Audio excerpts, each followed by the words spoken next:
بسم الله الرحمن الرحيم. ان شاء الله يا دكاتره، انتوا ايه معلوماتكم الاول عن المايكرو بس؟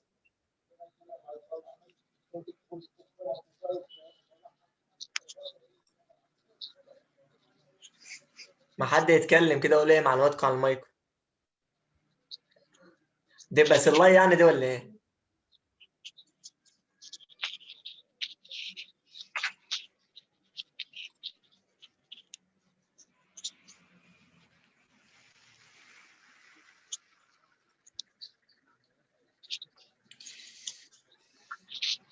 دي ده اللي قاعد يشخبط على على السبوره ده بلاش النبي.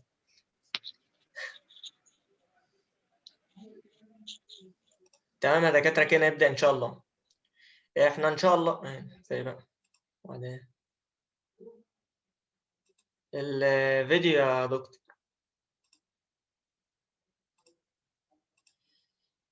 تمام.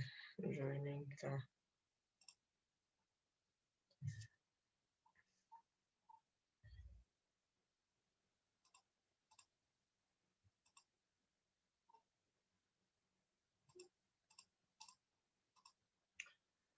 بسم الله الرحمن الرحيم. ان شاء الله يا دكاتره هنبدا المحاضره السادسه ان شاء الله. والدكتور ساجد طبعا، انا بشكر دكتور ساجد طبعا ان هو عرفنا عليكم، ودفعه محترمه جدا ما شاء الله يعني.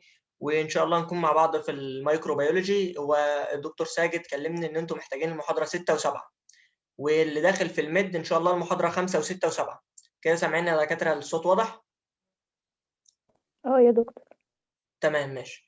واللي داخل في الميد ان شاء الله هو المحاضره 5 و6 و7. فاحنا ان شاء الله هنخلص في الفيديو ده في اللايف ده ان شاء الله، عشان انتوا عندكم امتحان بكره برضه. هنخلص المحاضره السادسه فقط، وان شاء الله هنعمل لايف تاني. ان شاء الله هنعمل برضه. انتوا قلتوا ان انتوا عندكم يوم الاثنين الجاي فري، وبعدين الامتحان بتاعنا الاربع تقريبا، صح؟ او الحد فري، الحد عندكم فاضي. فاحنا ان شاء الله هنعمل اللايف التاني ان شاء الله يبقى يوم الحد باذن الله. تمام كده ولا عنده حد عنده مشاكل؟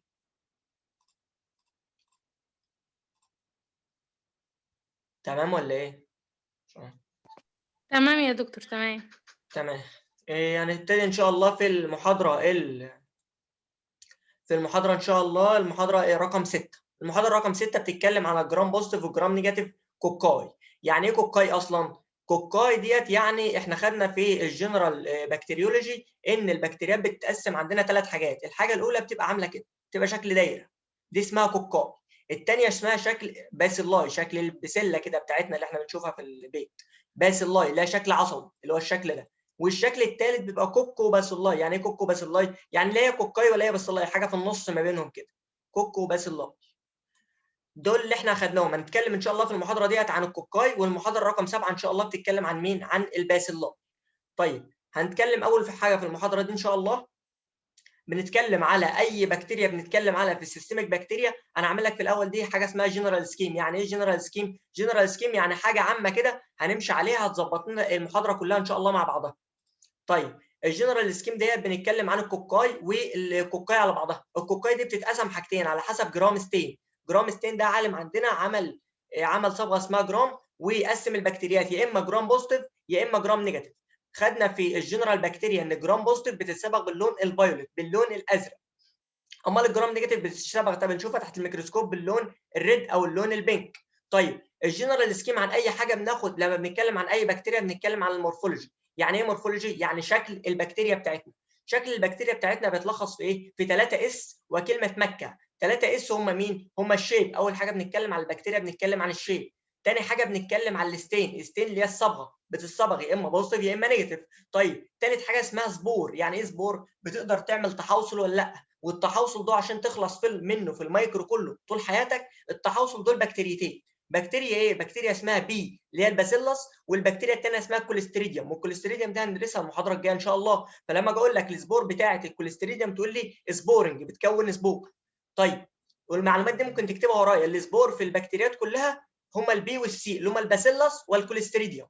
طيب الموتيليتي اللي هي الحركه، هل البكتيريا بتاعتي بتتحرك ولا ما بتتحركش؟ طيب اللي بعد كده الكبسول، هل البكتيريا بتاعتي عندها كبسول ولا ما عندهاش؟ دول يبقى كده خلصنا المورفولوجي. اي مورفولوجي بنتكلم على 3 اس وكلمه مكه.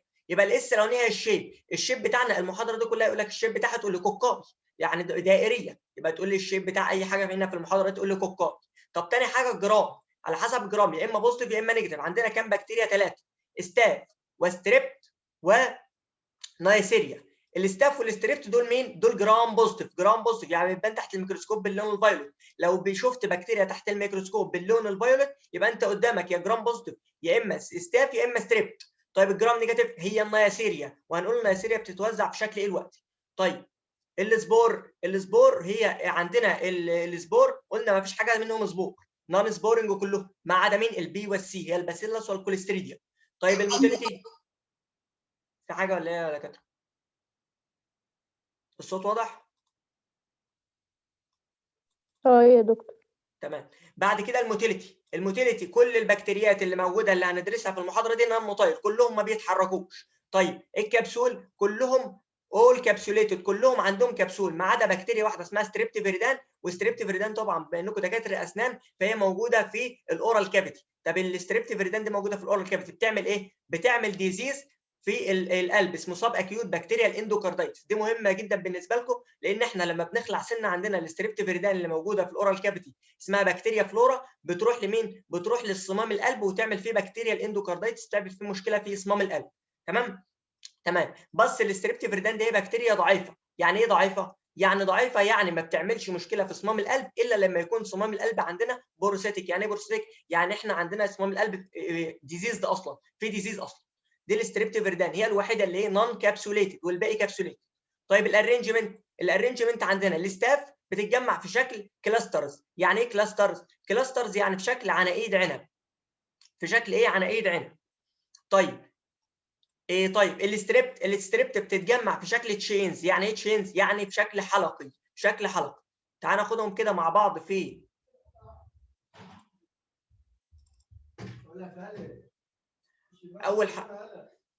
اول حاجه عندنا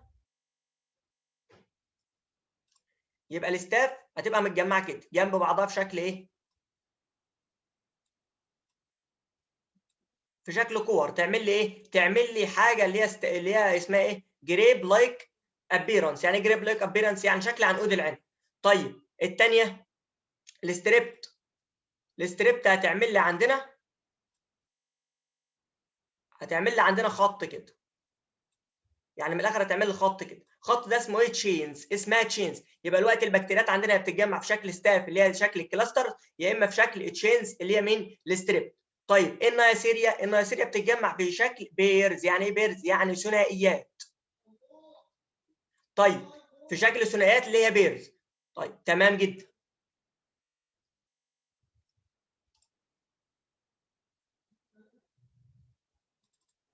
يبقى احنا عندنا الستاف في شكل كلاسترز، الستريبت في شكل تشينز. طب كلها في شكل تشينز؟ كلها ما عدا واحده بس اسمها ستريبت نيمونيا. الستريبت نيمونيا بادئه بحرف البي، بتتجمع في شكل بيرز، البي فور بي. يبقى البي بتاع النيمونيا مع البيرز. ومين تاني اللي بتتجمع في شكل بيرز؟ هي بكتيريا النيسيريا. يبقى احنا عندنا بكتيريتين في المذكره ده كلها بتتجمعوا في شكل بيرز اللي هم مين؟ ستريبت نيمونيا والبكتيريا الثانيه اللي هي النيسيريا. الكلام اللي انا بقوله ده كله هو هيظبط لك الدنيا لما ندخل في الديزيز ان شاء الله. طيب بعد كده بنتكلم عن ايه؟ بنتكلم عن الكلشر. يعني ايه كلشر؟ كلشر يعني بتنمو على مزرعه، بنحطها على مزرعه كده. احنا بنزرع البكتيريات عندنا على مزرعه. طيب اللي هو الاطباق اللي عندكم في المعمل. طيب الكلشر دي محتاجه حاجتين، الريكويرمنت اللي هي المتطلبات، بتتطلب 4 حاجات: CO2 واكسجين وبي اتش وتمبريتشر. الCO2 اللي هو الايه؟ الكربون دايوكسيد. الكربون دايوكسيد كل البكتيريات بتنمو ب 3 من 100%، ما عدا مين؟ ما عدا النيسيريا. النيسيريا بتحتاج 5 ل 10%. تمام. طيب الاوتو كلهم فاكولتيتيف انيروب. يعني ايه فاكولتيتيف انيروب؟ يعني كلهم بينمو في وجود الاكسجين وعدم وجود الاكسجين، ما عدا واحده ما تنساهاش، النيسيريا ايروبيك. يعني ايه ايروبيك؟ يعني لابد من وجود الاكسجين عشان تنمو. طيب البي اتش 7.4 37 التمبريتشر، دول ما فيهمش مشكله. تمام. دي الكالتشر او الريكويرمنت. الكلام ده هنحتاجه لما بنيجي نكتب نعمل دايجنوز. طيب ايه الميديا اللي بتنمو عليها؟ عندنا 3 انواع من الميديات ما تنسوهمش عندكم في السكاشن بتاعتكم. الميديا الاولانيه اسمها ايه؟ الميديا الاولانيه اللي هي الاوردينري ميديا. الاوردينري ميديا دي ميديا عاديه ما فيش فيها اي نيوتريشن، ما فيش فيها اي تغذيه، فاللي ينمو عليها يبقى بكتيريا كويسه، يبقى بكتيريا بتقدر تنمو على الاوردينري ميديا، يبقى دي بكتيريا كويسه. دي مين؟ دي الستاف فقط. الستاف هي اللي بتنمو على الاوردينري ميديا. طيب عندنا ميديا ثانيه بندي لها تغذيه اسمها انريتشد ميديا. اشهر انريتشد ميديا عندنا هم اثنين، البلاد ميديا والشوكليت اجار. البلاد ميديا ومين؟ والشوكليت اجار. البلاد هو طبق دم كده، تمام، والشوكليت اجار ده طبق شوكولاته، طبق لونه بني كده، طبق شوكولاته. طيب الاوردينري ميديا والبلاد ميديا. طب اخر واحده اسمها سيلكتيف. يعني ايه سيلكتيف ميديا بقى؟ سيلكتيف ميديا يعني ميديا بينمو عليها بكتيريا واحده بس، ما بينموش عليها بكتيريا ثانيه. يعني سيلكتيف لبكتيريا واحده مش لكذا بكتيريا. يعني مثلا الستاف، لو قلنا الستاف اوريوس عندها سيلكتيف ميديا للمانيتول سولت اجار، يعني بتختار الستاف اوريوس فقط، واي بكتيريا ثانيه بترفضها، يعني بتختار بكتيريا واحده. طيب تعال ناخدهم واحده واحده بقى. الستاف بتنمو على ايه؟ الستاف بتنمو على الاوردينري ميديا، تدينا من على حاجه اسمها جولدن يلو بيجمنت اللي هي مين؟ ستاف اوريوس. يبقى الستاف اوريوس ديت، عايز اودي لكم بس معلومه، علم الستاف اوريوس دي ممكن تكتبها عندك كده، تكتب ستاف اوريوس يعني ايه اصلا باللاتين.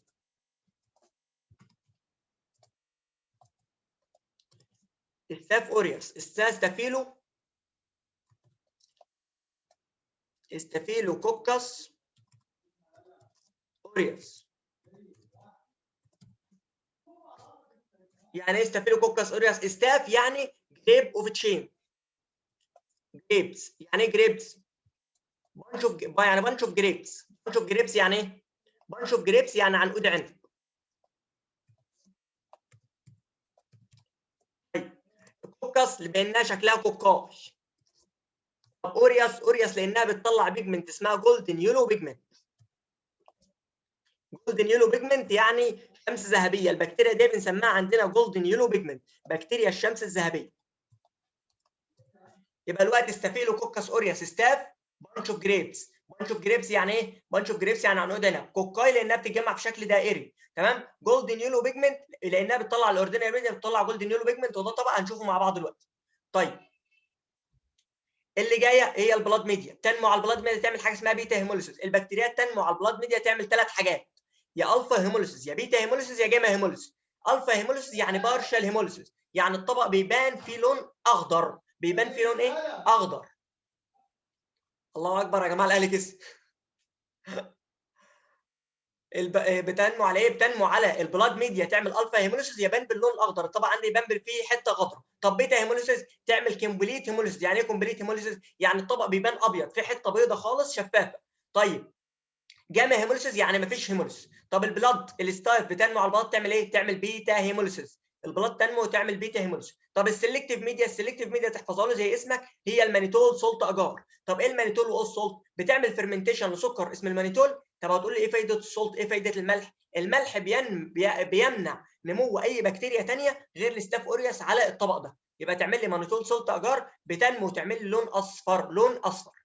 يبقى احنا دلوقتي عندنا الستاف بتنمو على 3 ميديا. اوردينر اللي هي العاديه بتطلع ايه؟ ما انها ستاف اوريوس بتطلع الجولدن يلو بيجمنت. طيب على البلاد ميديا تعمل بيتا هيموليس كومبليت هيموليس، اشوف الطبق كله احمر، اشوف الطبق فيه حتت فاضيه. طيب السلكتيف ميديا المانتول سولت اجار، لو بحط لك الطبق دوت هتبقى تشوف الحته صفرا فيه، حته صفرا يبقى دي ستاف اوريوس. اوري لكم الصور دلوقتي. طب الستريبت بتنمو على بلاد ميديا تعمل ايه؟ على حسب الستريبت اللي عندنا، في ستريبت بتعمل بيتا هيموليسيس وفي ستريبت بتعمل ايه؟ الفا هيموليسيس. هقولها لكم دلوقتي. ما بتنموش على اوردينري ميديا، دي معلومه مهمه جدا. طيب اخر واحده عندنا هي مين؟ اخر واحده عندنا هي النيسيريا. ايه النيسيريا ديت؟ النيسيريا دي هي الجرام نيجاتيف بتاعتنا. طب بتنمو على ايه؟ النيسيريا ديت عندنا بكتيريتين اسمهم هن دي اللي هم الهيموفيلس، والثانيه اسمها مين؟ الهيموفيلس، والثانيه اسمها نيسيريا. النيسيريا دي اللي عندنا دلوقتي. الهن ديت بتقول لك بتحب حاجتين، بتحب الشوكولاته وتحب الواد مارتن اللي معاه سياره. ايه الواد مارتن اللي معاه سياره ده؟ الواد مارتن اللي معاه سياره ده عالمين صنعوا عندنا ميديا اسمها ايه بقى؟ اسمها ساير مارتن ميديا. طب الساير مارتن ميديا دي كانت سيلكتيف، يعني سيلكتيف للنيسيريا فقط.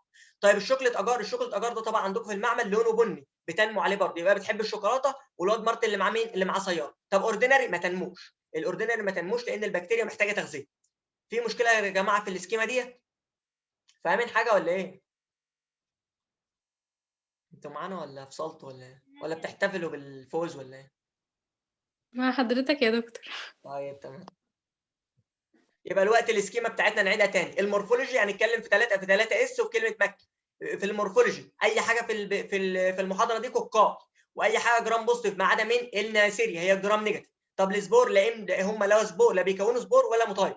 طيب الكبسول كلهم كابسوليتد لانهم بيعملوا باثوجينيك، لانهم بيسببوا ديزيز، فكلهم عندهم كبسول ما عدا الستريبتوفيريدان اللي موجوده في السنان. طيب الارينجمنت، الستاف في شكل عنقود عنب، والستريبت في شكل تشينز او في شكل حلقه، ما عدا من الستريبت نمونيا البي فور بي، البي فور بيرز. طيب الكالشر سي او 2 واكسجين، تمام، بيحتاجوا سي او 2 3% واكسجين فاكولتيف انروب، يعني من وجود الاكسجين وعدم وجود الاكسجين، ما عدا حاجتين اللي هم النياسيريا 5 ل 10% سي او 2، والنياسيريا ايروبيك ما تنسوهاش ايروبيك. طيب البي اتش والتمبريتشر ما فيهمش اي مشكله. طب الميديات زي ما قلنا الستاف بتنمو على اوردينري، كلمه بوث يا جماعه، كلمه بوث بلاد ميديا واوردينري ميديا والسلكتيف ميديا. البلاد تعمل لي مين؟ تعمل لي بيتا هيموليس. طيب البلاد تعمل لي ايه؟ تعمل لي بيتا هيموليس. طيب الاوردينري تعمل لي جولدن يلو بيجمنت. السلكتيف تنمو على المانيتول سولت اجار فقط وتمنع نمو اي حاجه ثانيه وتكون لون اصفر. طب البلاد ميديا على الستريبت بتكون بيتا هيموليس او الفا هيموليس على حسب الستريبت. نو وما فيش اوردينري ميديا. والنياسيريا بتحب الشوكولاته والواد مارتن اللي معاه سياره وما بتحبش الاوردينري ميديا. تاني حاجه بنتكلم عن حاجه اسمها بايوكيميكال رياكشنز. البايوكيميكال رياكشنز دول فين بقى؟ البايوكيميكال رياكشنز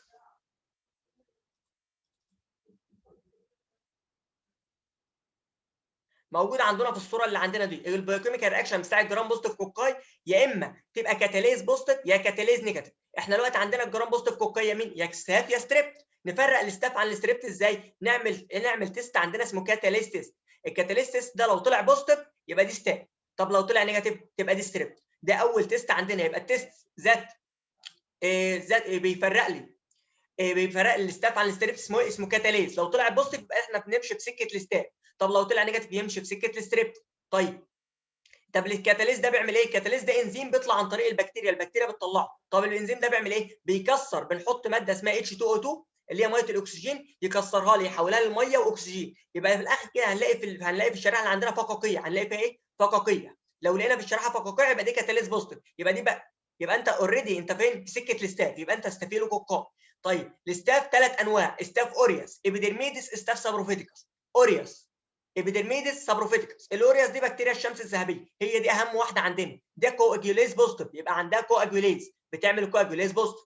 طيب يبقى بتطلع انزيم اسمه كواجوليز بيعمل ايه؟ بيعمل كلوتنج للبلازما. كلوتنج للبلازما بيعمل جلطه، فهنشوف الطبق، هنشوف الانبوبه اللي عندنا نشوفها فيها جلطات من تحت كده بعد شويه، بعد 24 ساعه. طيب الباقيين اللي هم ستاف ابيديرميس وسابروفيتيكاس الاثنين كواجوليز نيجاتيف. كواجوليز نيجاتيف ما بيكونوش ايه؟ ما بيكونوش جلطه تحت. طيب الستريبت، لو مشينا في سكه الستريبت نعملها على حسب البلاد اجار. قسمناها على حسب البلاد اجار لثلاث حاجات: يا اما بتعمل الفا هيموليسيس وقلنا دي بارشال هيموليسيس. يعني ايه بارشال هيموليسيس؟ بارشال هيموليسيس يعني بتكسر ويبان لون اخضر، بتكسر شويه من البلاد، شويه من الدم، وبيعمل ايه؟ وبيكون لون اخضر في الطبق، يبقى دي الفا هيموليسيس. دول بكتيريتين: ستريبت نيمونيا وفيريدان. احنا هندرس منهم مين؟ الستريبت نيمونيا. هندرس من الستريبت نيمونيا اللي بتتجمع في شكل بيرز، يبقى دي الفا هيموليسيس. طيب الستريبتوكوكاي ممكن تمشي في سكه البيتا هيموليسيس، والبيتا هيموليسيس دي بنقسمها لايه؟ بنقسمها على حسب عالمه اسمها لانسفيلد، قسمتها لها على حسب الكربوهيدرات لثلاث حاجات: يا جروب A يا جروب B يا جروب D. اللي احنا هندرسها جروب A بيتا هيموليتيك ستريبتوكوكاي اللي هي ستريبتوبايوجي. الستريبت مين؟ بايوجي. طيب اخر واحده اللي هي الجاما هيموليسيس، والجاما هيموليسيس ما عندكوش اي امثله ليه. تمام. في مشكله في البايوكيميكال رياكشنز؟ طب انا بتكلم بسرعه، طب ببطء. في مشكله في البايوكيميكال رياكشن ولا كده تمام يا دكاتره؟ تمام يا دكتور. طب نعيدهم تاني ولا ايه؟ طيب خلي السرعة على 75 بس يا دكتور. حاضر، نكبر الصوره شويه يعني. ما انا الصوت وطي شوية بس يكون بطيء شوية. حاضر.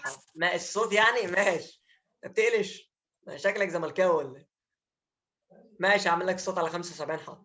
يبقى دلوقتي البايوكيميكال رياكشن هنمشي في سكتين: يا اما سكه الكاتاليز بوزيتيف يا اما سكه الكاتاليز نيجاتيف. لو مشينا في سكه الكاتاليز بوزيتيف هنمشي في سكه مين؟ استافيلوكوكاي اللي هي الاستاف. طيب لو مشينا في سكه الكاتاليز نيجاتيف يبقى احنا في سكه مين؟ في سكه الستريبت. طيب الاستاف دي ثلاث انواع: يا اوريوس يا ابيديرميزيس يا سابروفيتيكس. طيب الاستاف اوريوس ده اول واحده عندنا ستاف اوريوس. الستاف اوريوس دي بتبقى ايه؟ كواجيوليز بوزيتيف، بتطلع انزيم اسمه كواجيوليز يعمل لي كلوتنج للايه؟ كلوتنج للبلازما، يعمل جلطه. طيب لو ما عملتش جلطه يبقى دي كواجيوليز نيجاتيف، يبقى حاجه من اثنين، يا ستاف ابيديرميدس يا ستاف سابروفيتكس، وهنفرقهم عن بعض دلوقتي بانتي بايوتيك بمضاد حيوي هيفرقنا الاثنين عن بعض. طب دي اول واحده. طب لو مشينا في سكه الكاتاليز نيجاتيف الى سكه الستريبت، الستريبت بتتقسم 3 عائلات. اتفضل مين؟ هنا ماشي.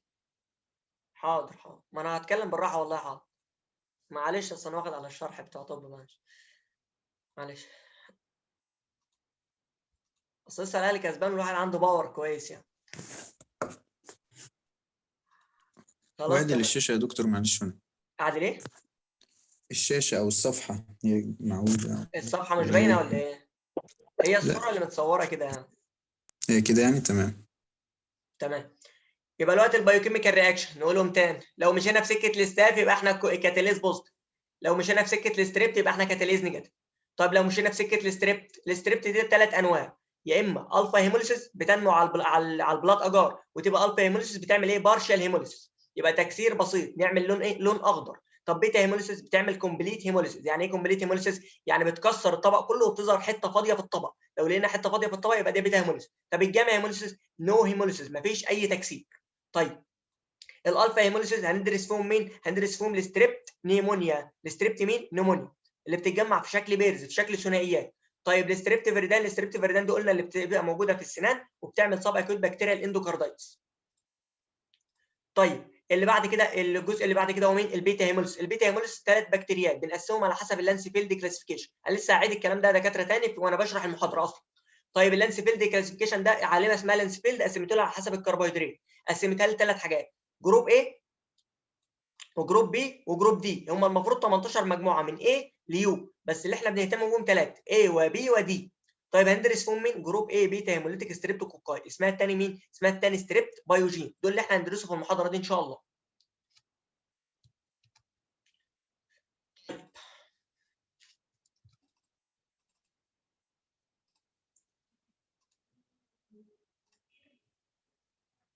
كده احنا خلصنا البايوكيميكال رياكشن. ندخل على اول بكتيريا عندنا بقى، ناخد واحده بواحده، اللي هي الاستافيلوكوكاي. الاستافيلوكوكاي هندرس فيها ايه يا جماعه؟ الاستافيلوكوكاي هندرس في اي بكتيريا عندنا، هندرس في اي بكتيريا عندنا الكلاسيفيكيشن. يعني ايه الكلاسيفيكيشن؟ الكلاسيفيكيشن هو التصنيف بتاعهم.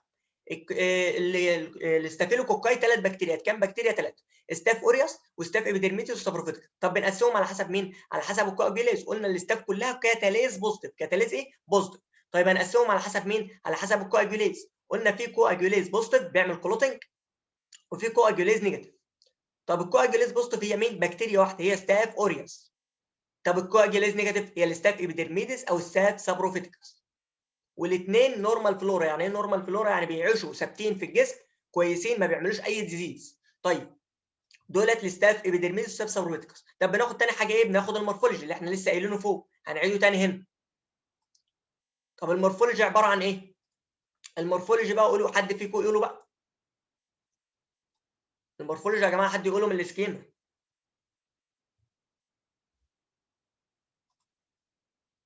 يا قوم يا جماعه. مع ماشي معاك. حضرتك. طب ما حد يقول بقى، وانا عارف انتوا مع حضرتك. طب حد يقول وانا هساعده.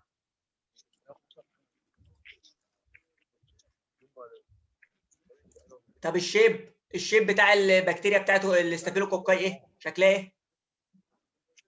كاليسترز. لا الشيب كوكاي. الشيب يا كوكاي يا بسلاي، يبقى الشيب كوكاي. تمام. الارينجمنت هو اللي كلاستر. طب هنقولهم تاني هنرجع نقولهم من السكيما تاني. بصوا يا جماعه، احنا بنتكلم في المورفولوجي عن 6 حاجات، 3 اس وكلمه مكه. اول حاجه الشيب قلنا البكتيريات عندنا 3 انواع، 3 حاجات، يا اما كوكاي يا باسيلاي يا كوكو باسيلاي.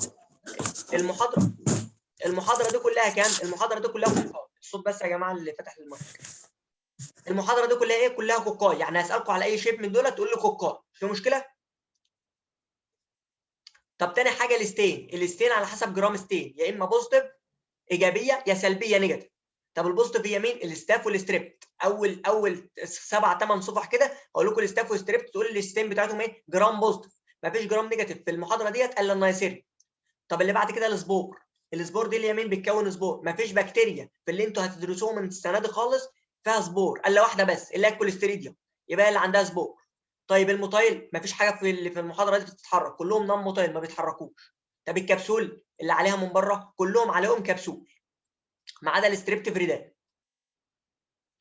يبقى الوقت المورفولوجي از سكيم زي السكيما بالظبط. اللي انا عايزك تفهمه الكلاستر اللي هي بتتجمع في شكل عنقيد عنب، الشكل اللي تحت ده شكل عنقيد عنب اهو. تمام؟ شايفين الشكل ده؟ يا دكتور. طيب ده شكل عنقيد العنب شكل الكلاسترز. طيب كابسوليتد ولا لا كابسوليتد؟ طب الستاف اوريوس تعمل مايكرو كبسول، بكبسول يعني وخلاص مش هنحاسبكم فيه، يبقى انت قلت كبسول او ايه او مايكرو كبسول مش هتفرق، اهم حاجه اللي هي عندها كبسول. يبقى المورفولوجي ما فيش في اي مشكله، المورفولوجي عندنا الشيب بتاعنا في شكل ايه؟ كوكار. طيب تاني حاجه الستين جرام بوزيتيف. تالت حاجه السبور ما بتكونش سبور. اللي بعد كده اللي هي الارينجمنت شكل كلاستر، الكبسول عندها كبسول. تمام؟ النون موتايل موتيلتي نون موتايل ما بتتحركش. في مشكله في دول؟ المورفولوجي في مشكله؟ لا يا دكتور. طيب تمام. بعد كده بناخد حاجه اسمها الهابيتات. يعني ايه الهابيتات؟ الهابيتات هو مكان المعيشه بتاع البكتيريا. البكتيريا دي بتعيش فين؟ البكتيريا دي بتعيش في حاجه اسمها النورمال فلورا. يعني ايه نورمال فلورا؟ يعني بتعيش كويسه في بكتيريا نافعه في الجسم. طب بتعيش فين؟ بتعيش في السكين. في السكين يعني ايه؟ بتعيش على الجلد. وبتعيش فين تاني؟ والبكتيريا ديت بقول لكم دي موجوده فين؟ دي موجوده في المستشفيات كتير قوي. فانتوا عارفين الدكاتره يعني ايه؟ مش مهملين شويه. فالدكتور من دولت يدخل العمليه ياخد ستاف من جسم الانسان ويحط ايده على مناخيره. يبقى موجوده من 10 ل 40% من الناس على الانتيريور نيرز. الانتيريور نيرز اللي هي مين؟ في مناخير الانسان. في مناخير الانسان او في انف الكائن الحي اللي هو الدكاتره، من 10 ل 40% من الناس بيبقوا كارير يعني حاملين ليها. حاملين ليها فين؟ في الانف بتاعهم. لان الدكاتره بيحطوا ايدهم على العيان ويحطوا ايدهم على وشهم على مناخيرهم على طول. يبقى من 10 ل 40% من الناس ايه؟ على مناخيرهم. والمعلومه مش مهمه قوي يعني. طيب بعد كده ناخد ايه؟ ناخد الديزيز. يعني ايه الديزيز؟ ايه بقى الامراض اللي البكتيريا دي بتعملها؟ بكتيريا اسمها ستاف اوريوس دي بتعمل شويه امراض عندنا متجمعين في كلمه ستاف، متجمعين في كلمه ايه؟ ستاف. طيب بتعمل نوعين من الامراض، يا اما سابيوراتيف. يعني ايه سابيوراتيف؟ سابيوراتيف يعني امراض فيها بص. يعني ايه بص؟ يعني فيها صديد. يبقى امراض فيها صديد اسمها سابيوراتيف انفكشنز. طيب والامراض الثانيه عن طريق انها بتطلع شويه توكسينز عندنا اسمها توكسوجينيك ديزيز. يبقى بتكون حاجتين، بتعمل امراض يا اما سابيوراتيف يا اما بتعمل سابيوراتيف امراض فيها صديد، يا اما بتعمل ايه؟ توكسوجينيك عن طريق التوكسين اللي بتطلعه في الدم. طيب متجمعه في كلمه ستاف. ستاف متجمعه في ايه؟ الاس، حرف الاس تعمل في الجلد سكين ليجن. يعني ايه سكين ليجن؟ يعني مشاكل في الجلد. مشاكل في الجلد دي بتعمل ايه؟ بويلز. يعني ايه بويلز؟ يعني خراج في الجلد، صديد خراج طالع في على جلدك كده، على ايدك، يبقى ده اسمه بويل. طب ستاي والفرانكيولوزيس. يعني ايه ستاي ويعني ايه فرانكيولوزيس؟ ستاي يعني خراج برضو بس طالع عند منبت شعرايه، خراج عند طالع منبت شعرايه واحده سميه ستاي. طب الفرانكيولوزيس مجموعه خراجات جنب بعضها في عند منبت شعرايه برضه سماها فرانكيولوزيس. يبقى الستاف السابيورتيف انفكشن او الباس فورمينج انفكشن. تمام؟ اول حاجه سكين ليجن. طب تاني حاجه بتعمل حرف الايه. حرف الايه هو ابسس. يعني ايه ابسس؟ يعني خراج. من ضمن الخراج دول اندوكاردايتس. الاندوكاردايتس يعني ايه؟ يعني تروح تهاجم القلب بتاعنا وتعمل ايه؟ وتعمل انفلاميشن او التهاب في القلب، اندوكاردايتس. وزود لي كمان عندك ممكن تكتب لي على ديت كمان الاوستيومايلايتس. والدكتور وليد ركز على دول قوي، الاندوكاردايتس والاوستيومايلايتس، لانه هتحتاجهم جدا في كدكاتره اسنان، الاندوكاردايتس والاوستيومايلايتس. طيب حرف البي هو النمونيا. يعني ايه نمونيا؟ يعني التهاب رئوي. ممكن توصل لمجرى البول تعمل لي حاجه اسمها يورينري تراكت انفكشن. يعني ايه يورينري تراكت انفكشن؟ يعني عدوى في مجرى البول. طب ممكن توصل للمخ تعمل لي مننجايتس، التهاب في الاغشيه السحائيه. طب حرف الاتش الاخير دوت هوسبيتال اكوارد انفكشن. يعني ايه هوسبيتال اكوارد انفكشن؟ العيان من دول يدخل المستشفى ما عندوش اي مشكله، بتعالج من عمليه جراحيه، يكتسب الاستاف ديت بما انها موجوده في غرفه العمليات كتير قوي، العيان ياخدها وبدل ما يبقى العلاج بتاعه يوم او 2 ياخد العلاج بتاعه في اسبوع او اسبوعين. تمام. يبقى السابيورتيف انفكشن الاستاف بتعمل ديزيز متجمعه في كلمه ستاف. الاس هي سكين ليجن او مشاكل في الجلد. مشاكل في الجلد اللي هي البويلز، اللي هي مين؟ الخراج اللي على الجلد اسمه بويل. يبقى ستاي ديت خراج لما يطلع عند منبت شعرها يسميه ستاي. فرانكيولوز يبقى اكتر من ستاي جنب بعض، اكتر من ستاي جنب بعض. طيب الانفيزيف انفكشن، انفيزيف يعني جوه الجسم، اللي جوه الجسم دولت اللي هم الباقي الايه؟ الابسس. طب البي اللي هي النمونيا، قلنا الابسس دوت تاخد منه سهمين، تاخد من اندوكارديتس اللي هو التهاب في القلب، والاوستومايلايتس اللي هو التهاب في نخاع العظام. طيب البي والاتش، البي هي النمونيا. يعني ايه نمونيا؟ على التهاب رئوي، ممكن توصل للمخ تعمل لي مينينجايتس، ممكن توصل لالتهاب مجرى البول اللي هو تعمل يورين تراكت انفكشن، وممكن الناس اللي في المستشفى تعمل ايه؟ تعمل هوسبيتال اكوارد انفكشن في المستشفى. طب التوكسيجينيك عن طريق التوكسينز اللي بتطلعها. طيب الاستاف دي بتطلع توكسين ليه ايه؟ بنجمعهم في كلمه ان دي دكتوره، والدكتوره طبعا الدكاتره ما بيطبخوش، تمام؟ فيحصل حاجه اسمها توكسيك شوك سندروم. توكسيك شوك سندروم ده عن طريق ان الدكاتره دولت بيبقوا طبعا ما عندهمش اي عنايه باي حاجه، ما عندهمش عنايه باي حاجه. يعني ايه؟ بتعمل التامبون دي اللي هي الفوط اللي عندنا ديت تبقى ايه؟ فوط مش مغسوله او فيها مشكله، فالفوط دي يبقى عندها ايه؟ يبقى عليها ستاف. الاستاف دي تقف على الجلد بتاعنا وتعمل لنا مشاكل اللي هي التوكسين. عن طريق التوكسين يطلع في الجسم ويعمل لي ايه؟ يعمل لي فيفر عند ارتفاع في درجه الحراره، وفوميتنج اللي هو الواحد مننا يرجع، ودايريه ان يحصل اسهال، ويحصل كمان مشكله في الجلد ديسكوميشن في السكين، يعني الجلد يقشر، ويحصل بعد كل ده ممكن يحصل هايبوتنشن او شوك. يبقى التوكسيك شوك سندروم اول واحده عندنا بتحصل عن طريق مين؟ بتحصل اولا في اليونج فيميلز، يعني في الستات الصغيرين، الستات لسه متجوزين وصغيرين كده، يبقى ايه؟ يستخدموا حاجه اسمها التامبون اللي هي فوط مش نضيف. الفوط دي يحطها فين؟ يحطوها على جلد جوزها مثلا، على جلد جوزها، وتطلع التوكسين. لما تطلع التوكسين يعمل ايه؟ لما تطلع التوكسين ده يعمل له ايه؟ يعمل له ديسكوميشن في السكين، يدمر له السكين بتاعه، ويعمل ايه؟ ممكن يحصل منه شوك، او العيان ده ممكن يحصل له هايبوتنشن وشوك، ان هو يحصل له ايه؟ ضغط الدم بتاعه يقل ويحصل شوك. يبقى توكسيك شوك سندروم متجمعه في تي و2 اس. التي هي التامبون، والتامبون دي اللي هي الفوط بتاعتنا، بتتنقل عن طريق الفوط، تدخل الجسم تعمل لي فين؟ تعمل لي ديسكوميشن في السكين، تعمل لي مشاكل في السكين تقشره، وتعمل ايه تاني حاجه؟ الاس الثانيه اسمها شوك او هايبوتنشن.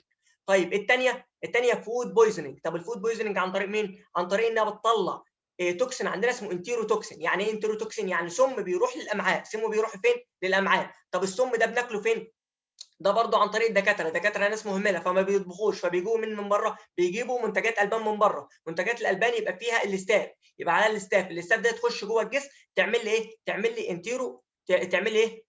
تعمل لي فود بويزنج او تسمم في الطعام. فود بويزنج ده يبان على الجسم ازاي؟ يبان العيان دوت بطنه بتوجعه، عنده نوزيا اللي هو عايز يرجع، فوميتنج بيرجع كمان، وبيعمل ايه؟ وعنده دايريه له اسهال. بس اهم حاجه في الفود بويزنج دوت ان هو ما عندوش ايه؟ ما عندوش فيفر، نو فيفر، نو فيفر، ما عندوش فيفر. دي مجال ام اس كيو كويس جدا، يبقى ما عندهاش فيفر، والدكتور وليد زودها في المحاضره. يبقى دلوقتي التوكسيجينيك توكسين مجمعه في كلمه توفي، بقول لها توفي على جوزك ليه؟ لان التي هو التوكسيك شوك سندروم. التوكسيك شوك سندروم هي ايه؟ اول حاجه التامبون اللي هي بتتنقل عن طريق الفوط. طب تعمل حاجتين بحرف الاس، ديسكوميشن في السكين، الجلد يقشر، والثانيه اللي هي الشوك اللي هي ضغط الدم بتاعه يقل وممكن يموت. طيب الثانيه اللي هي الاف بقى الفود بويزنينج. طب الفود بويزنينج عن طريق ان طلع انزيم التوكسين اسمه ايه؟ اسمه انتيروتوكسين. طب الانتيروتوكسين هيخش على مين؟ هيخش على الامعاء. يعمل ايه في الامعاء؟ يعمل نوزيا وفوميتنج وداريه، بس العيان ده ما بيبقاش عنده فيفر، ما بيبقاش عنده ارتفاع في درجه الحراره. طب بتتنقل عن طريق مين؟ عن طريق الطعام بالدايري ميلك، عن طريق ان هم بيجيبوا منتجات البان من بره، ومنتجات الالبان بيبقى عليها الستاف وعليها التوكسين. طيب في كمان حته هنا ممكن تزودوها كمان اللي هي الانكيوبيشن بيريود. الانكيوبيشن بيريود بتاع الفود بويزنينج او فتره الحضانه بتاع الديزيز بتاعت فتره المرض دوت من ساعه ل6 ساعات، من ساعه الى 6 ساعات فقط. يبقى دي دلوقتي الديزيز اللي بتحصل عن طريق الستاف. يبقى الديزيز اللي بتحصل عن طريق الستاف متجمعه في كلمه ستاف. الاس هي السبيورتيف انفكشن او السكين ليجن. السكين ليجن قلنا 3 حاجات، يا بويلز يا فيستاي يا فرانكيلوز. طيب الايه هي الابسس والاندوكارديتس، وقلنا نزود كمان الاوستيومايلايتس، والدكتور وليد ركز على الاثنين، الاوستيومايلايتس والاندوكارديتس. البي هي النيمونيا التهاب الرئوي. طيب الاتش هي الهوسبيتال اكوايرد انفكشن. طيب التي بقى هي التوكسوجينيك. التوكسوجينيك هي عن طريق التوكسين اللي بتطلع 2 توكسين، يا انتيروتوكسين يعمل لي مشاكل في المعده اللي هي الفود بويزنينج، تمام، عن طريق ان بياكلوا اكل من بره، دايري ميلك بيعمل ايه؟ نوزيا فوميتنج دايري. اي حاجه في الجهاز الهضمي اصلا بتعمل كده، نوزيا فوميتنج دايري. طب ما بتعملش ايه؟ ما بتعملش فيفر، ودي مجال ام اس كيو كويس جدا. طب التوكسيك شوك سندروم بيحصل عن طريق 3 حاجات، بيحصل فين؟ في الستات الصغيره اللي لسه متجوزه، بتحصل عن طريق تي اس اس، والاعراض بتاعته تي اس اس، بيجي عن طريق التامبون اللي هو التامبون اللي هي الفوط اللي مش نظيفه، يعمل ايه؟ يعمل على الجلد ديسكوميشن في السكين، يعني يعمل تقشير في الجلد. والاس الثاني يعمل ايه؟ شوك. يعمل ايه؟ يعمل شوك. طيب تمام، كده احنا خلصنا الديزيز اللي بتحصل عن طريق الاستاء. في مشكله فيها يا جماعه؟ حد عايز يسال في حاجه؟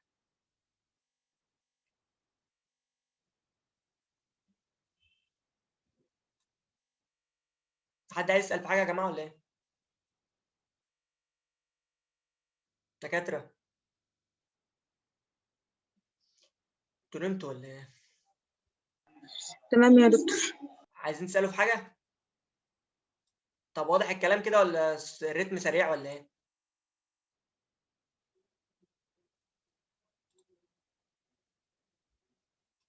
واضح كده ولا الريتم سريع ولا مش عارف؟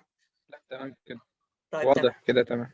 تمام، ندخل بعد كده على ايه؟ على اي بكتيريا عندنا لازم نعمل لها دايجنوز. يعني ايه دايجنوز؟ يعني اشخصها في المعمل بقى، دي وظيفه الناس بتوع الميكروبيولوجي. يعني اهم حاجه في علم الميكروبيولوجي اصلا هو بيدرس ايه؟ بيدرس الدايجنوز اللي هو ايه؟ تشخيص الامراض في المعمل، لابوراتوري دايجنوز. طب اللابوراتوري دايجنوز ده كام حاجه؟ دي اسطمبه بنمشي عليها في اي بكتيريا بناخدها. ناخد اول حاجه ايه؟ بناخد عينه.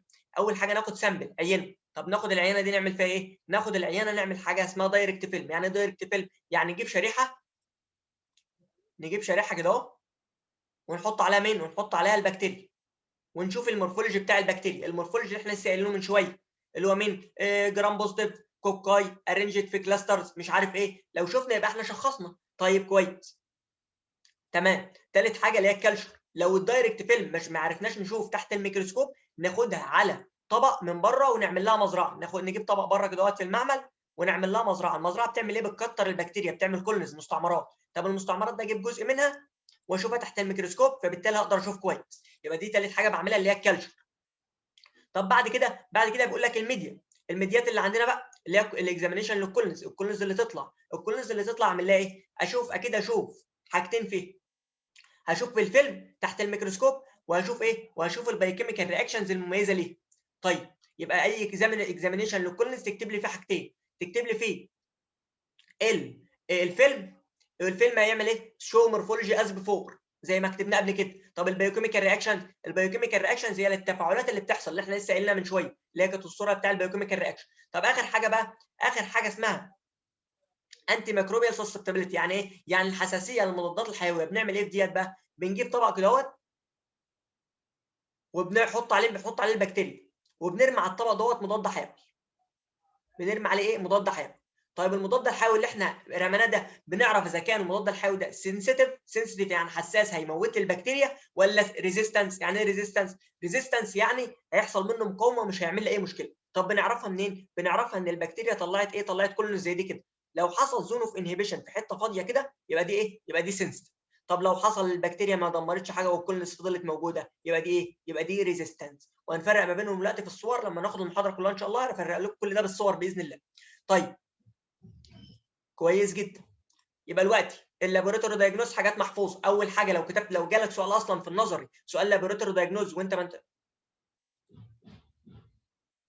حاضر. لو جالك سؤال في عندك في الامتحان لابوراتوري دايجنوز وانت ما تعرفش اي حاجه، لو كتبت الاربع حاجات ده هتاخد نص الدرجه. لو ما كتبتهم وما حطيتش حاجه هتاخد نص الدرجه. اول حاجه السامبل، والدكتور وليد كان عندنا بيعمل كده. يعني هو عندنا في طب المنصوره هو اللي كان بيحط الامتحانات، كان بيعمل كده. بيقول لك اللي يكتب نص الحاجات ديت كان بيعمل كده، كان بيديله نص الدرجه عادي. طيب اول حاجه في اللابوراتوري دايجنوز، زي اعمل له تشخيص في المعمل. السامبل اول حاجه. يعني ايه سامبل؟ يعني عينه. بجيب العينه اللي عندي. بجيبها منين؟ بجيبها من الكالشر اللي عندي. بجيب العينه من العيان. طب باخد العينه ازاي؟ على حسب السايت اوف انفكشن. يعني العينه دي ما بتتحفظش، يعني انت بتالفها في الامتحان السامبل وتالف. انت عارف ان الستاف بتعمل ايه؟ بتعمل مشاكل في الجلد. تعمل ايه؟ تعمل سكواب من على الجلد، مسحه من على الجلد. طب بتعمل مشاكل فين؟ بتطلع ابسس، خراج، ناخد البص اللي جوه ده ونحلله. طب بتعمل ايه؟ بتعمل نمونيا. يعني ايه؟ التهاب رئوي. اخد ايه؟ اخد سبيوتم. يعني ايه سبيوتم؟ يعني اللي هو البلغم. ايه؟ بصاق. بساط بلغم يعني. تمام، ناخدها في حاله النمونيا. يبقى السامبل اللي ما بتتحفظش، السامبل ديت بتالفوها في بدماغكم كده، بتالفوها في الامتحان. انت عارف انها بتعمل سكين، عارف انها بتعمل ابسس، الكلام ده كله. طيب تاني حاجه بنعمل دايركت فيلم. يعني ايه دايركت فيلم؟ يعني بنحط اللي احنا طلعناه، البصاق اللي احنا طلعناه او البص او اي حاجه من دول، بنحط تحت الميكروسكوب ونشوف. تشو مين؟ عشان نشوف المورفولوجي. يعني ايه مورفولوجي؟ عشان نشوف الشكل اللي عندنا هيبقى الشكل عامل ازاي. نكتب المورفولوجي، ما تنسوش بس نكتبه في الامتحان، نكتبه زي اللي فات. يبقى هنكتب الاستاف ايه؟ جرام بوزيتيف، كوكاي، ارينجد في كلاسترز، تمام، ونون سبور ونون موتايل. في مشكله؟ مفيش اي مشكله. طب بعد كده الكالشر يعني ايه؟ انا عندي اهو جبت طبق وحطيتها عليه وكترتها. طب الكالشر ده بيشمل عندي حاجتين زي ما احنا قلنا قبل كده، الريكوايرمنت والميديا. الريكوايرمنت ومين؟ والميديا. اول حاجه الريكوايرمنت في الاستاف، الريكوايرمنت كانت از بيفور زي ما احنا قلنا قبل كده. الريكوايرمنت بتاعتها زي الاسطمبه بتاعتنا بالظبط. هنكتب ايه؟ هنكتب فيها اوتو، نكتب الاوتو فاكولتيف انرو، نكتب السي او 2 3%، نكتب البي اتش 7.4، نكتب التمبريتشر 37 درجه. ما فيش اي مشكله بدول، دول هيتكتبوا اتحفظوا اتبصموا كده واتكتبوهم زي ما هم. طيب تاني حاجه بنكتب الميديات. الميديات عندنا بقى دي اللي مميزه قوي لكل بكتيريا، والميديات دي اللي بتتحفظ وانا مجمعها لكم في السكيما في الاول. طيب الاستاف زي ما قلنا، الاستاف اوريوس بتنمو على اورديناري ميديا اسمها ايه؟ اسمها ستاف الشمس الذهبيه، بكتيريا الشمس الذهبيه. يبقى تعمل ايه؟ جولدن يلو بيجمنت. شايفين الصوره اللي تحت اللي بالابيض والاسود ديت؟ ده جولدن يلو بيجمنت اهي. ديت شكلها اصفر، هوري لكم الصور دلوقتي بعد ما نخلص ايه الوان. ديت اهيت المفروض ديت لو جالكم الطبق ده في الامتحان، في امتحان العملي بتكتبوا ايه؟ بتكتبوا عليه ستاف اوريوس بتطلع اندو بيجمنت جولدن يلو بيجمنت، جولدن يلو اندو بيجمنت كوزد باي ستاف اوريوس. يبقى انت كده خدت الدرجه. طيب ده الاورديناري ميديا. طيب البلاد ميديا قلنا بتنمو على البلاد ميديا تعمل ايه؟ تعمل بيتا هيموليسيس، البي 4 بي. يبقى البلاد ميديا تنمو بيتا هيموليسيس. يعني ايه بيتا هيموليسيس؟ يعني بتكسر لي كل الطبق وبيظهر في الطبق حته شفافه. طيب ثالث واحده سيلكتيف ميديا. يعني ايه سيلكتيف ميديا؟ سيلكتيف يعني ميديا يعني نوع ايه؟ واحد قول. من البكتيريا اللي بيطلع عليه. تمام. السلكتيف ميديا دي يعني ايه بقى؟ سلكتيف ميديا يعني بينمو على الاستاف اوريوس فقط وما بينموش عليها اي حاجه ثانيه. طب اسمها ايه؟ مميزه قوي في الاستاف اوريوس، اسمها مانيتول سولت اجار. مانيتول ايه؟ سولت اجار. قلنا البكتيريا بتقدر تعمل فيرمنتيشن لسكر اسمه المانيتول. طب هتقول لي ايه فايده السولت؟ السولت ده يمنع نمو البكتيريات الاخرى اللي هي مين؟ ستاف ابيديرميديس وستاف سافوفيتكس. طيب يبقى دلوقتي الميديات اللي عندنا ثلاثه، كلمه بوث، بلاد، اوردينري، سيلكتيف. البي بلاد تعمل ايه؟ بيتا هيموليسيس. طيب الاوردينري تعمل جولدن يلو بيجمنت او زي الشريحه اللي تحت دي، زي البكتيريا، زي الحته الطبق اللي تحت ده. طب الثالثه السيلكتيف ميديا بتعمل مانيتول سولت اجار. طيب نعمل الاكزامينيشن للكولونز. الفيلم از بيفور، نكتب المورفولوجي بنكتبه از بيفور. طب البايوكيميكال رياكشنز، البايوكيميكال رياكشنز كانت ايه؟ قلنا بتعمل كاتاليز بوزيتيف. طب الكاتاليز ده بيتعمل ازاي؟ عن طريق ان بتطلع انزيم الكاتاليز وبتعمل ايه؟ بتكسر ال H2O2 لميه وهيدروجين، ميه واكسجين. تمام. يبقى دلوقتي البايوكيميكال رياكشن هي كاتاليز بوزيتيف، تحفظوها زي اسم الاول ستافيلوكوكاي كاتاليز بوزيتيف. طب الستاف اوريوس لوحدها قلنا لو مشينا في سكه الكواجوليز بوزيتيف يبقى احنا في سكه مين؟ الستاف اوريوس. يبقى الستاف اوريوس ايه؟ كواجوليز بوزيتيف. ويقول لك كمان دي ان اس بوزيتيف، بتطلع انزيم اسمه دي ان اس وتعمل له ايه؟ فيبقى بتطلع انزيم اسمه دي ان اس وتبقى دي ان اس بوزيتيف. طيب يبقى دلوقتي الاستاف البايوكيميكال رياكشن بتاع كاتاليز بوزيتيف، كواجوليز بوزيتيف، دي ان اس بوزيتيف. طيب بعد كده الانتي ميكروبيال سسبتابيلتي، عشان اشوف مين؟ عشان اشوف الافكتيف دراج، عشان اشوف احسن مضاد حيوي اديه في الحاله دي. طيب تمام. بعد كده بقى في حته قوي كويسه قوي اسمها ريزيستنس اوف ستافيلوكوكاي تو الانتي ميكروبيال دراجز. يعني ايه الكلمتين دول بقى؟ يعني البكتيريا اللي عندنا بتعمل ايه؟ بتعمل ريزيستنس للانتي ميكروبيال دراجز. تعال نفهم الحته دي مع بعض بقى، عشان الحته دي مهمه جدا في حياتكم اصلا، يعني كدكاتره اسنان وكدكاتره عموما يعني. طيب تعال نكتبها نوت لوحدها.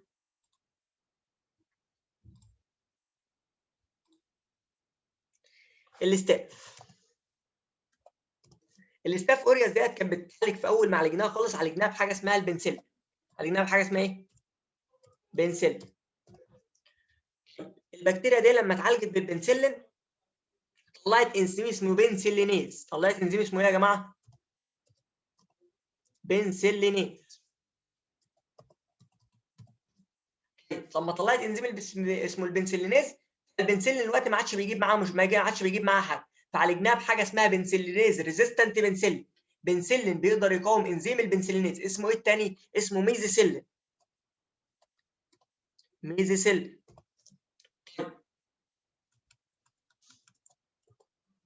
ميزيسيلين.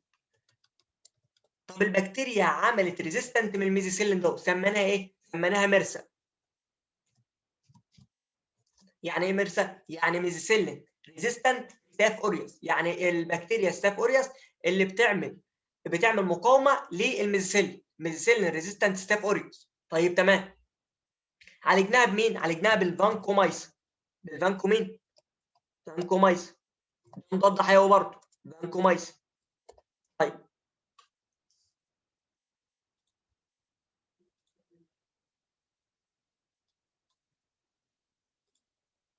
عالجناها بالفانكومايسين.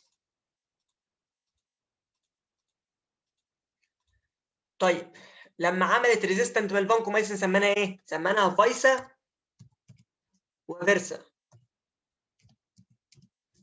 فانكومايسين انترميديت ستاف اوريوس وفانكومايسين ريزيستنت ستاف اوريوس. طيب لما عملت ريزيستنت من الفانكومايسين عالجناها بمين؟ عالجناها باخر واحد بقى اكتشفناه عندنا هو الدابتومايسين. والدابتومايسين ده للامانه يعني انا ما شفتوش في مصر للامانه. الدابتومايسين. وعالجناه من تاني؟ بالتيكوبلانين.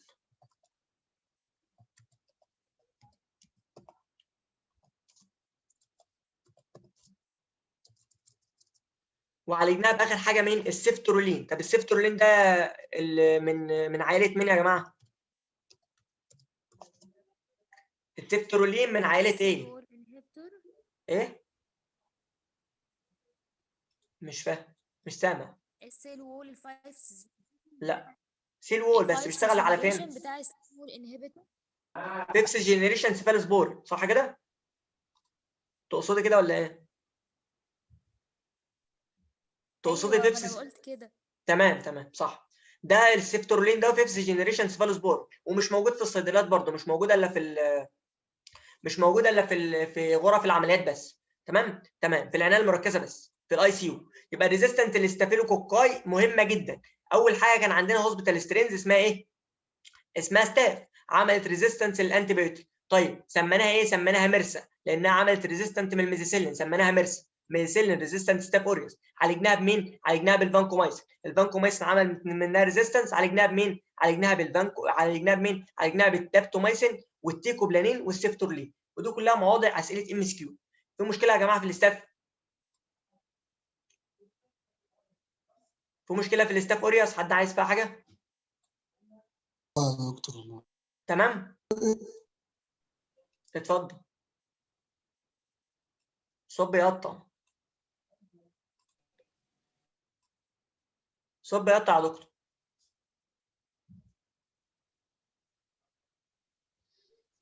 يعني يا دكتور كده انا عندي سؤال. اتفضل. اتفضلي يعني هي معاك اهو. المرصة دي اللي هي المينيسيلين. الميزيسيلين المرصة ريزيستنت المينيسيلين هي ستاف اللي اوريوس. قاومتها. ايه؟ بتقول ايه يا دكتوره؟ قولي تاني كده. يعني البكتيريا بتبقى اسمها البكتيريا بتبقى اسمها مرصة لما هي عملت مقاومة للمينيسيلين. لما عملت مقاومه للميزيسيلين سميناها ميرسا. ميزيسيلين ريزيستنت ستاف اوريوس. طب العلاج بتاعها يبقى ايه؟ يبقى علاجها فانكومايسين. طب السؤال يجي كده ازاي في الامتحان؟ يجي يقول لك الميرسا تريتد باي فانكومايسين. يقول لك مثلا البكتيريا لما تعمل ريزيستنت من الميزيسيلين اسميها ايه؟ ميرسا. بس السؤال ده يعني هايف ما يجيش. طيب لما نعمل فيرسا، لما تعمل طب البكتيريا لما تعمل ريزيستنت من الفانكومايسين اسميها فيرسا. فانكومايسين ريزيستنت ستاف اوريوس. طب عالجها بمين؟ بالدابتومايسين او بالتيكوبلانين او بالسيفترولين، لان دول كلهم مضادات حيويه قويه جدا، هي اللي بتقدر تعالج الفانكومايسين ريزيستنت ستاف اوريوس. تمام يا دكتوره ولا في مشكله؟ لا تمام فهمت، شكرا يا دكتور. ماشي اي خدمه. تمام ندخل بعد كده على مين؟ احنا خلصنا كده الكواجوليز بوزيتيف، ندخل على مين؟ على الكواجوليز نيجاتيف. طب الكواجوليز ده انزيم بيفرق لي مين؟ بيفرق لي تيست، بيفرق لي الستاف اوريوس عن الستاف ايبيديرميديس سوبروفيتكس. لازم نعرف الحته دي مهمه جدا وبتيجي في الامتحان، والدكتور وليد طبعا يعني ايه بيركز على الحاجات اللي هي بتاعت البايوكيميكال رياكشنز كويس جدا. طيب الكواجوليز نيجاتيف حاجتين، يا ستاف ابيدرميدس يا ستاف سابروفيتكس. طيب ناخد واحده بواحده. انا بس مش عايزكم تحفظوا فيهم كتير، يعني هم فيهم لك كتير، انا عايز فيهم 3 4 كلمات وايه ونقلب الباقي مش مهم اصلا. طيب الستاف ابيدرميدس موجوده فين؟ الاثنين عايزكم تعرفوا الاثنين نورمال فلورا، الاثنين ما بيعملوش اي مشكله، الا في بعض الحالات بيعملوا مشكله لما يعملوا ايه؟ لما يغيروا مكانهم يعملوا مشكله. طيب موجودين فين في السكين؟ نون باثوجينيك، يعني ما بتسببش اي ديزيز. طيب ممكن تعمل ايه؟ ممكن تعمل اي حاجه اخبطوها من دماغكم كده بايه؟ برؤيتكم كده. لو هي موجوده في المستشفى تعمل ايه؟ نوزوكوميال بكتيريميا او نوزوكوميال انفكشن. بكتيريميا يعني بكتيريا موجوده في الدم، اسميها بكتيريميا. عندنا 3 مصطلحات هيبقوا موجودين عندكم في الباثولوجي وموجودين برضو في المايكرو، 3 مصطلحات. المصطلح الاول لما البكتيريا تروح الدم اسميها ايه؟ بكتيريميا. طيب المصطلح الثاني لما التوكسين، لما البكتيريا ترمي التوكسين بتاعها في الدم اسميها ايه؟ اسميها توكسيميا. توكسيميا. طيب لما البكتيريا والتوكسين يتوجدوا في الدم اسميها ايه؟ اسميها سبتسيميا. يعني ايه سبتسيميا بقى؟ يعني تسمم الدم. اكتبوا يا جماعه ال3 مصطلحات دول، والله يفيدوكم بعدين، يعني هيفيدوكم في الباثولوجي في المايكرو بعدين. المصطلح الاول هو البكتيريميا، يعني بكتيريا في الدم. طب التوكسيميا يعني توكسين في الدم. طب اخر واحد سبتسيميا. يعني ايه سبتسيميا؟ يعني بكتيريا وتوكسين في الدم اللي هو تسمم الدم. طيب يبقى دلوقتي موجوده في السكين بتعمل نوزوكوميال بكتيريميا، بتعمل اندوكاردايتس زي مين؟ زي الستاف اوريوس برضو بتعمل اندوكاردايتس. طب دي بتعمل بيريتونايتس. يعني ايه بيريتونايتس؟ يعني التهاب في الغشاء البروتوني. طيب اهم كلمه فيها بقى اللي هي نوفو بايوسين سنسيتيف. يعني ايه نوفو بايوسين سنسيتيف؟ نوفو بايوسين سنسيتيف ودي نوفو بايوسين ريزيستنت. يعني ايه بقى؟ نوفو بايوسين ده مضاد حيوي. قلنا بنعمل ايه؟ قلنا بنعمل ايه في المضاد الحيوي عشان نشوف ان البكتيريا بتاعي بتكون مضاد حيوي ولا لا؟ هذا طبعا. طب تاني حاجه بنعمل ايه؟ بنجيب طبق وبنحط عليه البكتيريا، المستعمرات بتاع البكتيريا، وبعدين نرمي عليه مين؟ نرمي عليه المضاد الحيوي من بره. نرمي عليه مين؟ المضاد الحيوي. المضاد الحيوي اللي بنرميه هنا مين؟ اسمه نوفو بايوسين. نوفو بايوسين. ايه يا جماعه الصوت بيقطع يا جماعه ولا ايه؟ الصوت بيقطع ولا تمام؟ لا لا مظبوط. مش بيقطع. تمام عشان كان في حد بيسأل بس على الجروب. طيب دلوقتي ده طبق اهو بنحط عليه مين؟ بنحط عليه الكولونيز اللي بنسرع عليه المستعمره، وبعدين بنرمي عليه مين؟ النوفو بايوسين. النوفو بايوسين لو هو سنسيتيف هيعمل ايه؟ هيعمل حاجه اسمها ايه؟ زون اوف انهبيشن. يعني ايه زون اوف انهبيشن؟ زي دي كده. يبقى في المعنى دي المضاد الحيوي عامل افكشن ولا لا؟ افكتيف ولا لا؟ يبقى المضاد الحيوي في الحاله دي افكتيف ولا لا يا جماعه؟ افكت. افكت، صح؟ يبقى احنا عرفنا المضاد الحيوي النوفو بايوسين سنسيتيف للنوفو بايوسين، يبقى دي مين؟ يبقى احنا اتعرفنا على الستاف ابيدرميدس. طيب لو هو ريزيستنت يعني ما بيعملش مشكله، شوف ما فيش هنا زون اوف انهبيشن، هنا المنطقه البيضاء هي اللي هي مين؟ المنطقه البيضاء دي المضاد الحيوي، وما فيش زون اوف انهبيشن خالص. البكتيريا عامله ريزيستنت له. يعني ايه ريزيستنت؟ يعني عامله مقاومه، ان المضاد الحيوي مش جايب معاه نتيجه، فدي يبقى ايه؟ ريزيستنت. يبقى دي ستاف سابروفيتيكس. يقول لك سؤال في الامتحان هاو تو ازاي تفرق ما بين الستاف ابيدرميدس والستاف سابروفيتيكس بتست واحد. هو مين؟ الكواجوليز. ده الستاف لا ابيدرميدس سابروفيتيكس. بايوسين. النوفو بايوسين تيست. تمام؟ ده سؤال ممكن يجي في الامتحان. يبقى النوفو بايوسين تيست بيفرق ما بين الستاف ابيدرميدس والستاف سابروفيتيكس. طيب بنفرق ما بينهم ازاي؟ لو لقينا زون اوف انهبيشن يبقى احنا في حاله مين؟ ستاف ابيدرميدس. طب لو ما لقيناش يبقى احنا ستاف ايه؟ سابروفيتيكس. طيب عايزكم تعرفوا كمان ان الستاف ابيدرميدس والسابروفيتيكس الاثنين بيعملوا جاما هيموليسيس. بيعملوا ايه؟ جاما هيموليسيس. يعني ما فيش هيموليسيس، ما فيش اي هيموليسيس على الطبق. يعني مش هتلاقوا اي تكسير على الطبق ولا هتلاقوا الطبق زي ما هو بالظبط، عشان احتاج المعلومه ديت بعد 3 4 5 دقائق كده. تمام. يبقى الوقت الستاف ابيدرميدس والسابروفيتيكس مش عايزكم تعرفوا فيها حاجات كتير. الستاف ابيدرميدس والسابروفيتيكس تعرفوا الاثنين فلورا. طب هم لو عملوا مشكله يعملوا ايه؟ نوزوكوميال انفكشن، اندوكاردايتس، بريتونايتس، اي هبد هبدوه مش مشكله. طيب دي موجوده برده في الاسكان، ما بتعملش اي هيموليسيس. تمام. طيب دي اهم حاجه تفرقني بين ديت ايه؟ النوفو بايوسين سنسيتيف، ودي نوفو بايوسين ايه؟ نوفو بايوسين ريزيستنت. طيب ودي لا بتفرمنت المانيتول ولا بتعمل اي حاجه. الاثنين دول لا بيفرمنت المانيتول ولا بيطلعوا كواجيليز ولا بيطلعوا ما بيعملوش اي حاجه، كلهم نيجاتيف في كل حاجه. طيب هنفرقهم بعض زي بالنوفو بايوسين. دي نوفو بايوسين سنسيتيف، ده نوفو بايوسين ايه؟ ريزيستنت. طيب هنشوف الطبق ازاي؟ هنشوف الطبق دي بنفرقها ازاي بقى في المعمل؟ يعني في الامتحان العملي بتاعنا هنفرقهم ازاي؟ هنلاقي الطبق عليه جاما هيموليسيس، يعني مش هنلاقي عليه ايه تكسير، وهنلاقي ايه شو زون اوف انهبيشن، هنلاقي زون اوف انهبيشن. يا جماعه لو حد بس يرد على الجروب لو حد بيسال على حاجه. وهنلاقي برضو دي ايه زون اوف، مش هنلاقي هنا زون اوف انهبيشن. طيب تمام. في مشكله في دول يا جماعه؟ بيقولوا لحضرتك سجلها يا دكتور عشان النت وحش. خلاص تمام ماشي. في مشكله في دول الستاف ابيدرميل سوبروفيتيكس؟ في مشكله؟ في مشكله يا دكتوره؟ ما انت كنت بتتكلمي الوقت النت فصل ولا ايه؟ لا مفيش مشكلة. طيب الجدول ده بقى في غايه الاهميه، الجدول دوت كله مهم جدا.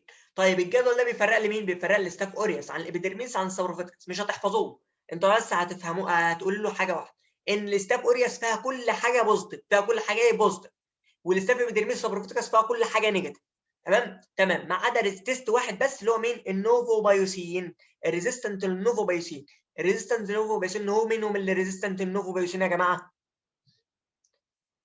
الستاف سابروفيتيكس. الستاف سابروفيتيكس اهي، لسه الصفحه ما مشيناش منها اهي. الستاف سابروفيتيكس اهيت ريزيستنس للنوفو بايوسين. النوفو بايوسين ده مضاد حيوي وبتعمل ريزيستنت منه.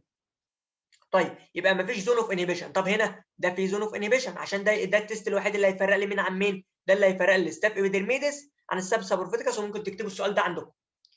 طيب يبقى التيست اللي هيفرق الستاف ابيدرميدس عن الستاف سابروفيتيكس هو مين؟ النوفو بايوسين. اللي يبقى منهم ريزيستنت يبقى دي سابروفيتيكس. طب اللي مش هتبقى ريزيستنت يبقى دي ابيدرميدس. طيب الاكزوتوكسين برودكشن دي بتطلع، دول ما بيطلعوش. مثلا الهيمولايسين ده بيطلعه ودول ما بتطلعش. الكواجيليز بتطلع دي ما بتطلعش. الدي ان اس دي بتطلع دي ما بتطلعش. دي بتفرمنت المينيتول دي ما بت... دول الوحيده اللي بتفرمنت المينيتول، دول لا. طيب الفوسفاتيز دي بتطلع فوسفاتيز، دول لا.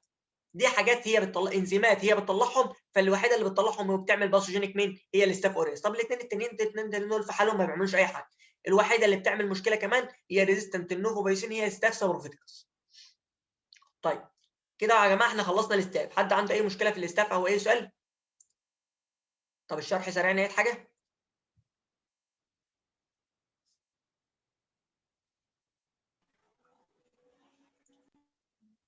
يا جماعه تمام يا دكتور. تمام يعني مش سريع يعني كده؟ طب لا حلو. تمام. نخش على مين؟ نخش على الستريبتوكوكاي. نخش على البكتيريا اللي بعد كده عندنا اللي هي الستريبت. الستريبت دي بتتجمع في شكل ايه؟ في شكل سبحه. الستريبت اصلا عن سبحه او شكل سلسله. تمام اسمها ايه؟ اسمها ستريبتوكوكاي.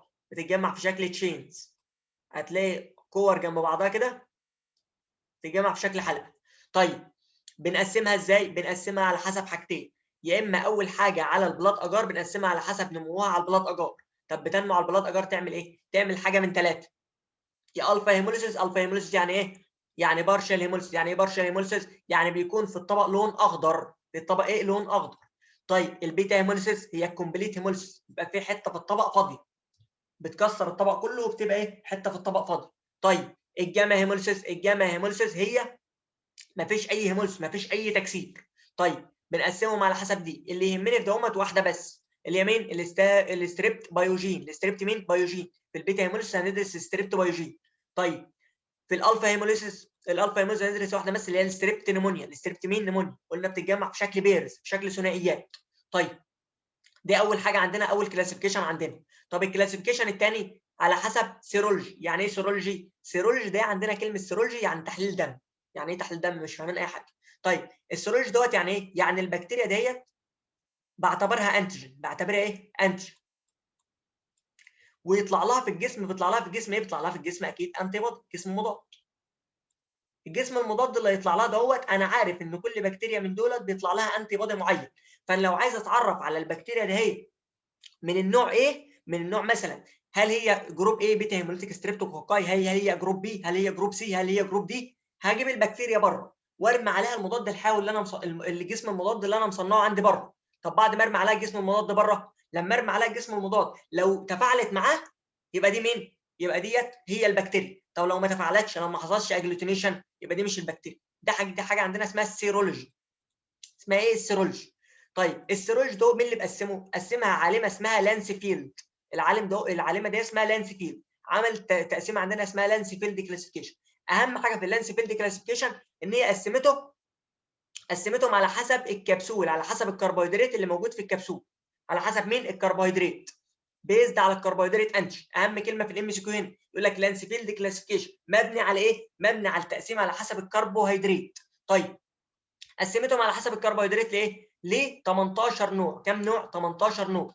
طيب من ايه ليو.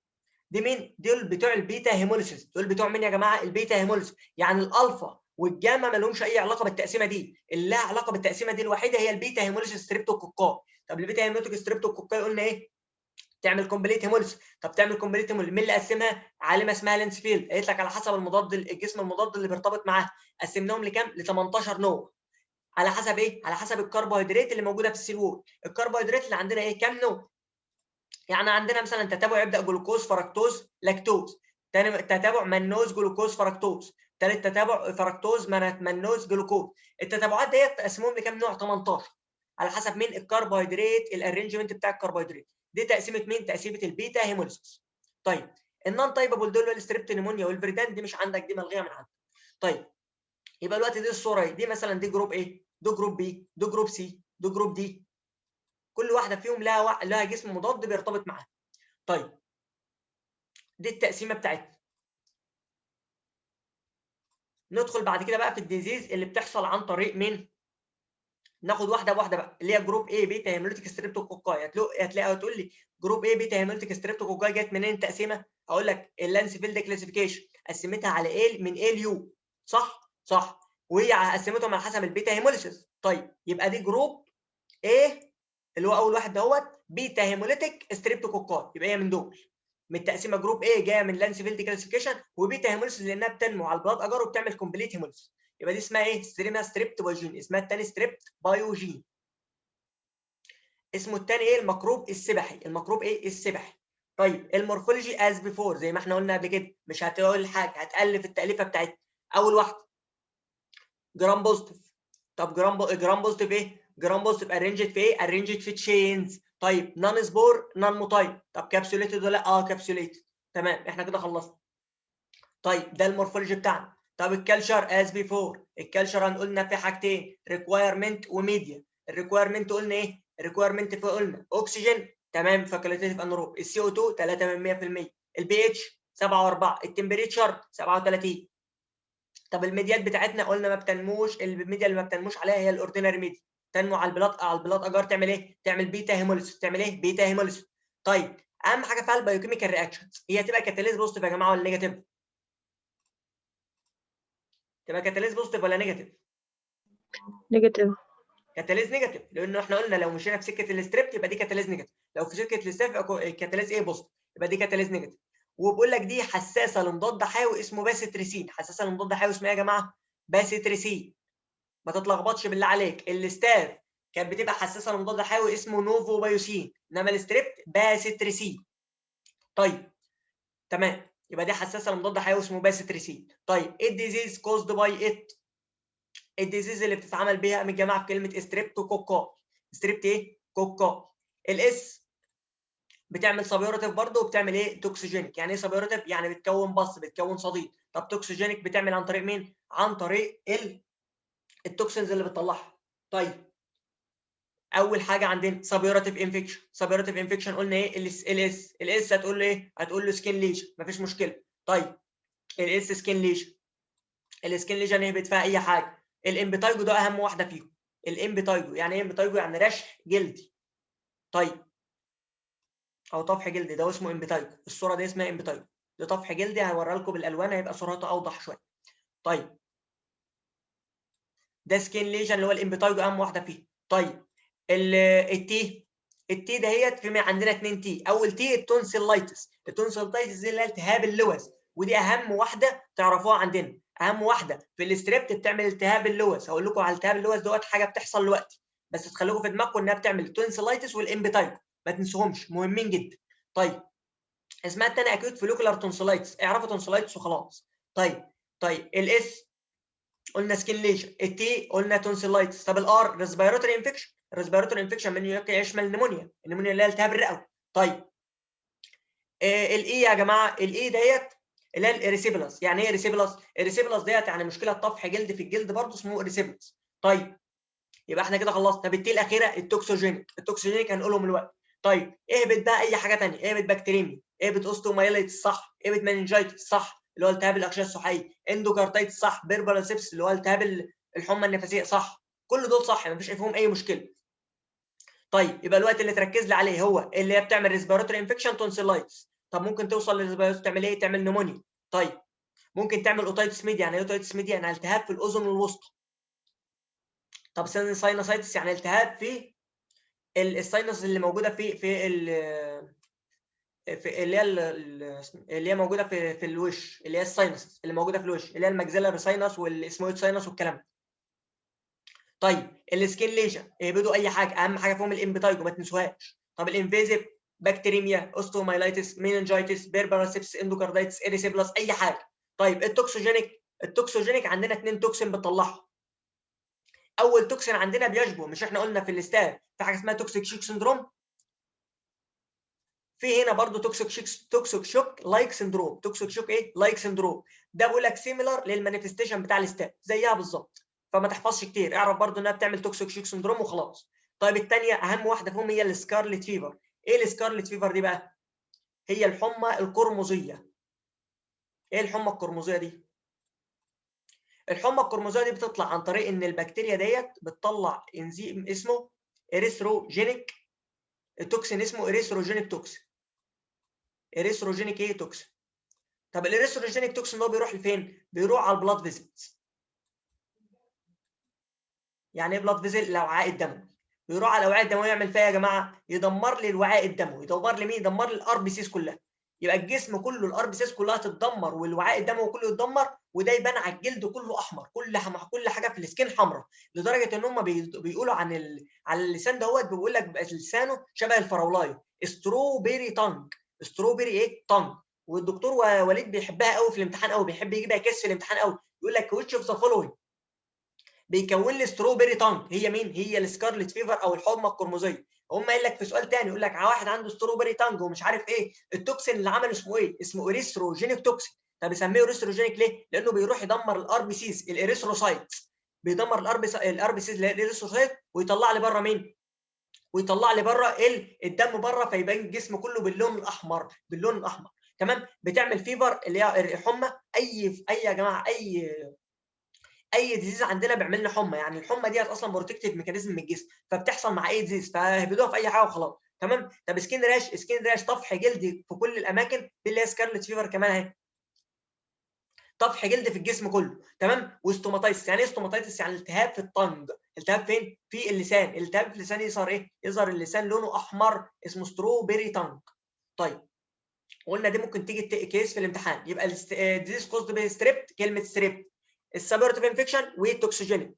السبيرتيف هي مين؟ السكين ليجن، وعلمنا على الامبيتايجو ما تنساهاش. طب التي قلنا تونسيلايتس، الار ريسبيراتوري اللي هي النمونيا اللي هي الالتهاب الرئوي. طيب الاي قلنا الاريسيبلس. طيب اللي قلنا ان هي اي حاجه بقى، بكتيريميا، مننجايتس، سيبسس، اندوكاردايتس، اي حاجه. طب التوكسيجينيك قلنا 2 توكسيك، التوكسيك توكسيك شوك لايك سندروم والسكارلت فيفر. السكارلت فيفر اللي هي حمى القرمزيه، تعمل اريثروجينيك توكسين، بيدمر مين؟ بيأفكت الاطفال. طب بيعمل ايه في الاطفال؟ الحمى القرمزيه، بيبان الواد لونه عامل ازاي؟ احمر كله، ويبان اللسان بتاعه شكل الفراولايه، ستروبيري تانك. طيب الاستريبت بتعمل حاجه كمان زياده عن الاستاف، مش الاستاف كانت بتعمل سبيرتيف وتوكسوجينيك، دي بتحصل منها حاجه اسمها بوست ستريبتوكوكال سوكولي، ودي مهمه جدا جدا في الامتحان. يعني ايه بوست ستريبتوكوكال سوكولي بقى؟ بوست ستريبتوكوكال سوكولي هي الحاجات اللي بتحصل بعد ما الستريبت تروح. الستريبت ده يقول لك الكبسول بتاعها من بره خالص عليه ماده اسمها هيالورونيك اسيد. ايه الهيالورونيك اسيد ده؟ ده ماده موجوده عندنا فين؟ في المفاصل. ماده موجوده فين يا جماعه؟ في المفاصل.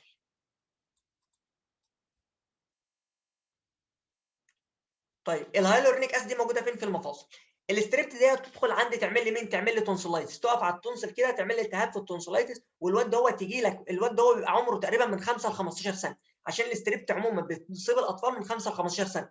طيب الواد ده يجي لك يقول لك ايه؟ يقول لك تقول لك ده كان عنده، احنا كان عندنا برد من اسبوعين، كان عنده ايه؟ التهاب لوز من الاسبوعين. طب يا حاج خد علاج؟ لا يا حبيبي والله ما خدش. طيب ايه اللي حصل؟ اللي حصل ان المناعه طلعت من الجسم، هاجمت لي مين؟ طلع الانتي بودي هاجم لي مين؟ هاجم لي الاستريبت ودمرها لي. مفيش مشكله لحد دلوقتي كويس قوي من المناعه.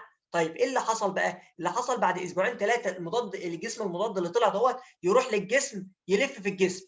طب يلف في الجسم يشوف مين؟ يشوف المفاصل بتاعتنا، يروح على المفاصل.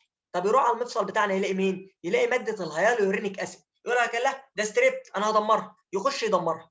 يبقى هو دمر مين؟ دمر الجسم. يحصل ايه؟ يحصل اكيوت روماتيك فيفر. يعني ايه اكيوت روماتيك فيفر؟ حمى روماتيزم القلب، اسمه روماتيزم القلب والمفاصل. روماتيزم بيحصل في القلب والمفاصل، يخش يدمر لي، يحصل انفلاميشن في المفاصل. وممكن يروح الهيالورونيك اسيد ده موجود فين كمان؟ موجود لو افترضنا ان ده القلب اهو، موجود الهيالورونيك اسيد ده فين؟ موجود على صمامات القلب، موجود على الصمام بتاع القلب ده. ممكن الهيالورونيك اسيد دوت الانتي بودي دوت يروح على صمام القلب، يقف عليه ويدمر لي صمام القلب. طب لما يدمر لي صمام القلب ايه اللي يحصل؟ الواد دوت يقول لك يجي يشتكي بقلبه، يشتكي بتاكيكارديا وحاجات زي كده. يبقى اكيوت روماتيك فيفر. حصلت ازاي؟ مين اللي عملها يا جماعه؟ اللي عملها الاميون، المناعه، مش الجسم، مش الاستريبتوكوكاي، ده المناعه هي اللي عملتها عن طريق انها بتطلع ايه؟ الاجسام المضاده، بتطلع تدمر لي الاستريبت. طب يا حاج الاستريبت اتدمرت وخلاص، راح فين بقى؟ راح تعمل كروس رياكشن. يعني ايه كروس رياكشن؟ يعني بدل ما تدمر الستريبت تروح تدمر لي في الجسم. ده حاجه عندنا اسمها كروس رياكشن. كروس رياكشن يعني فقدت السيطره على نفسها انها تدمر الستريبت، فبدات تدمر في مفاصل الجسم. فسمي الموضوع ده اوتو اميون ريسبونس. اوتو اميون يا جماعه ريسبونس. طب الوقت اللي بيحصل، اللي الانكيوبيشن بيريود بيجين بامتى؟ من 1 ل 3 اسابيع بعد ما كان عندنا ستريبتوكوكال انفكشن. اليمين عندنا تونسلايتس، وده عنده التهاب في اللور، جه بعد اسبوعين 3 يشتكي من قلبه، انا ماسك قلبه كده. طب ممكن يشتكي بايه تاني؟ حاجه اسمها اكيوت جلوميريونيفرايتس. يعني ايه اكيوت جلوميريونيفرايتس؟ الجلوميرولاي برضو اللي في الكدني، اللي هي النفرونز اللي موجوده في الكدني، عندها ايه؟ عندها حاجه اسمها اللي هي الهيالورونيك اسيد برضه، يروح من اللي يدمرها الانتي بودي، يروح يقف عليها ويدمرها، يدمر لي الكدني، يعمل اكيوت جلوميريونيفرايتس. طيب يبقى مين اللي عمل البتاع؟ مين اللي عمل الموضوع ده؟ اميون ريسبونس او اميون ميدييتد ديزيز. اميون ميدييتد ديزيز عن طريق كروس رياكشن وفي الانتي بودي مع مين؟ عن طريق الكروس رياكشن بتاع الانتي بودي مع مين؟ مع الهيالورونيك اسيد اللي موجود في الجسم. في مشكله يا جماعه في دي؟ في مشكله؟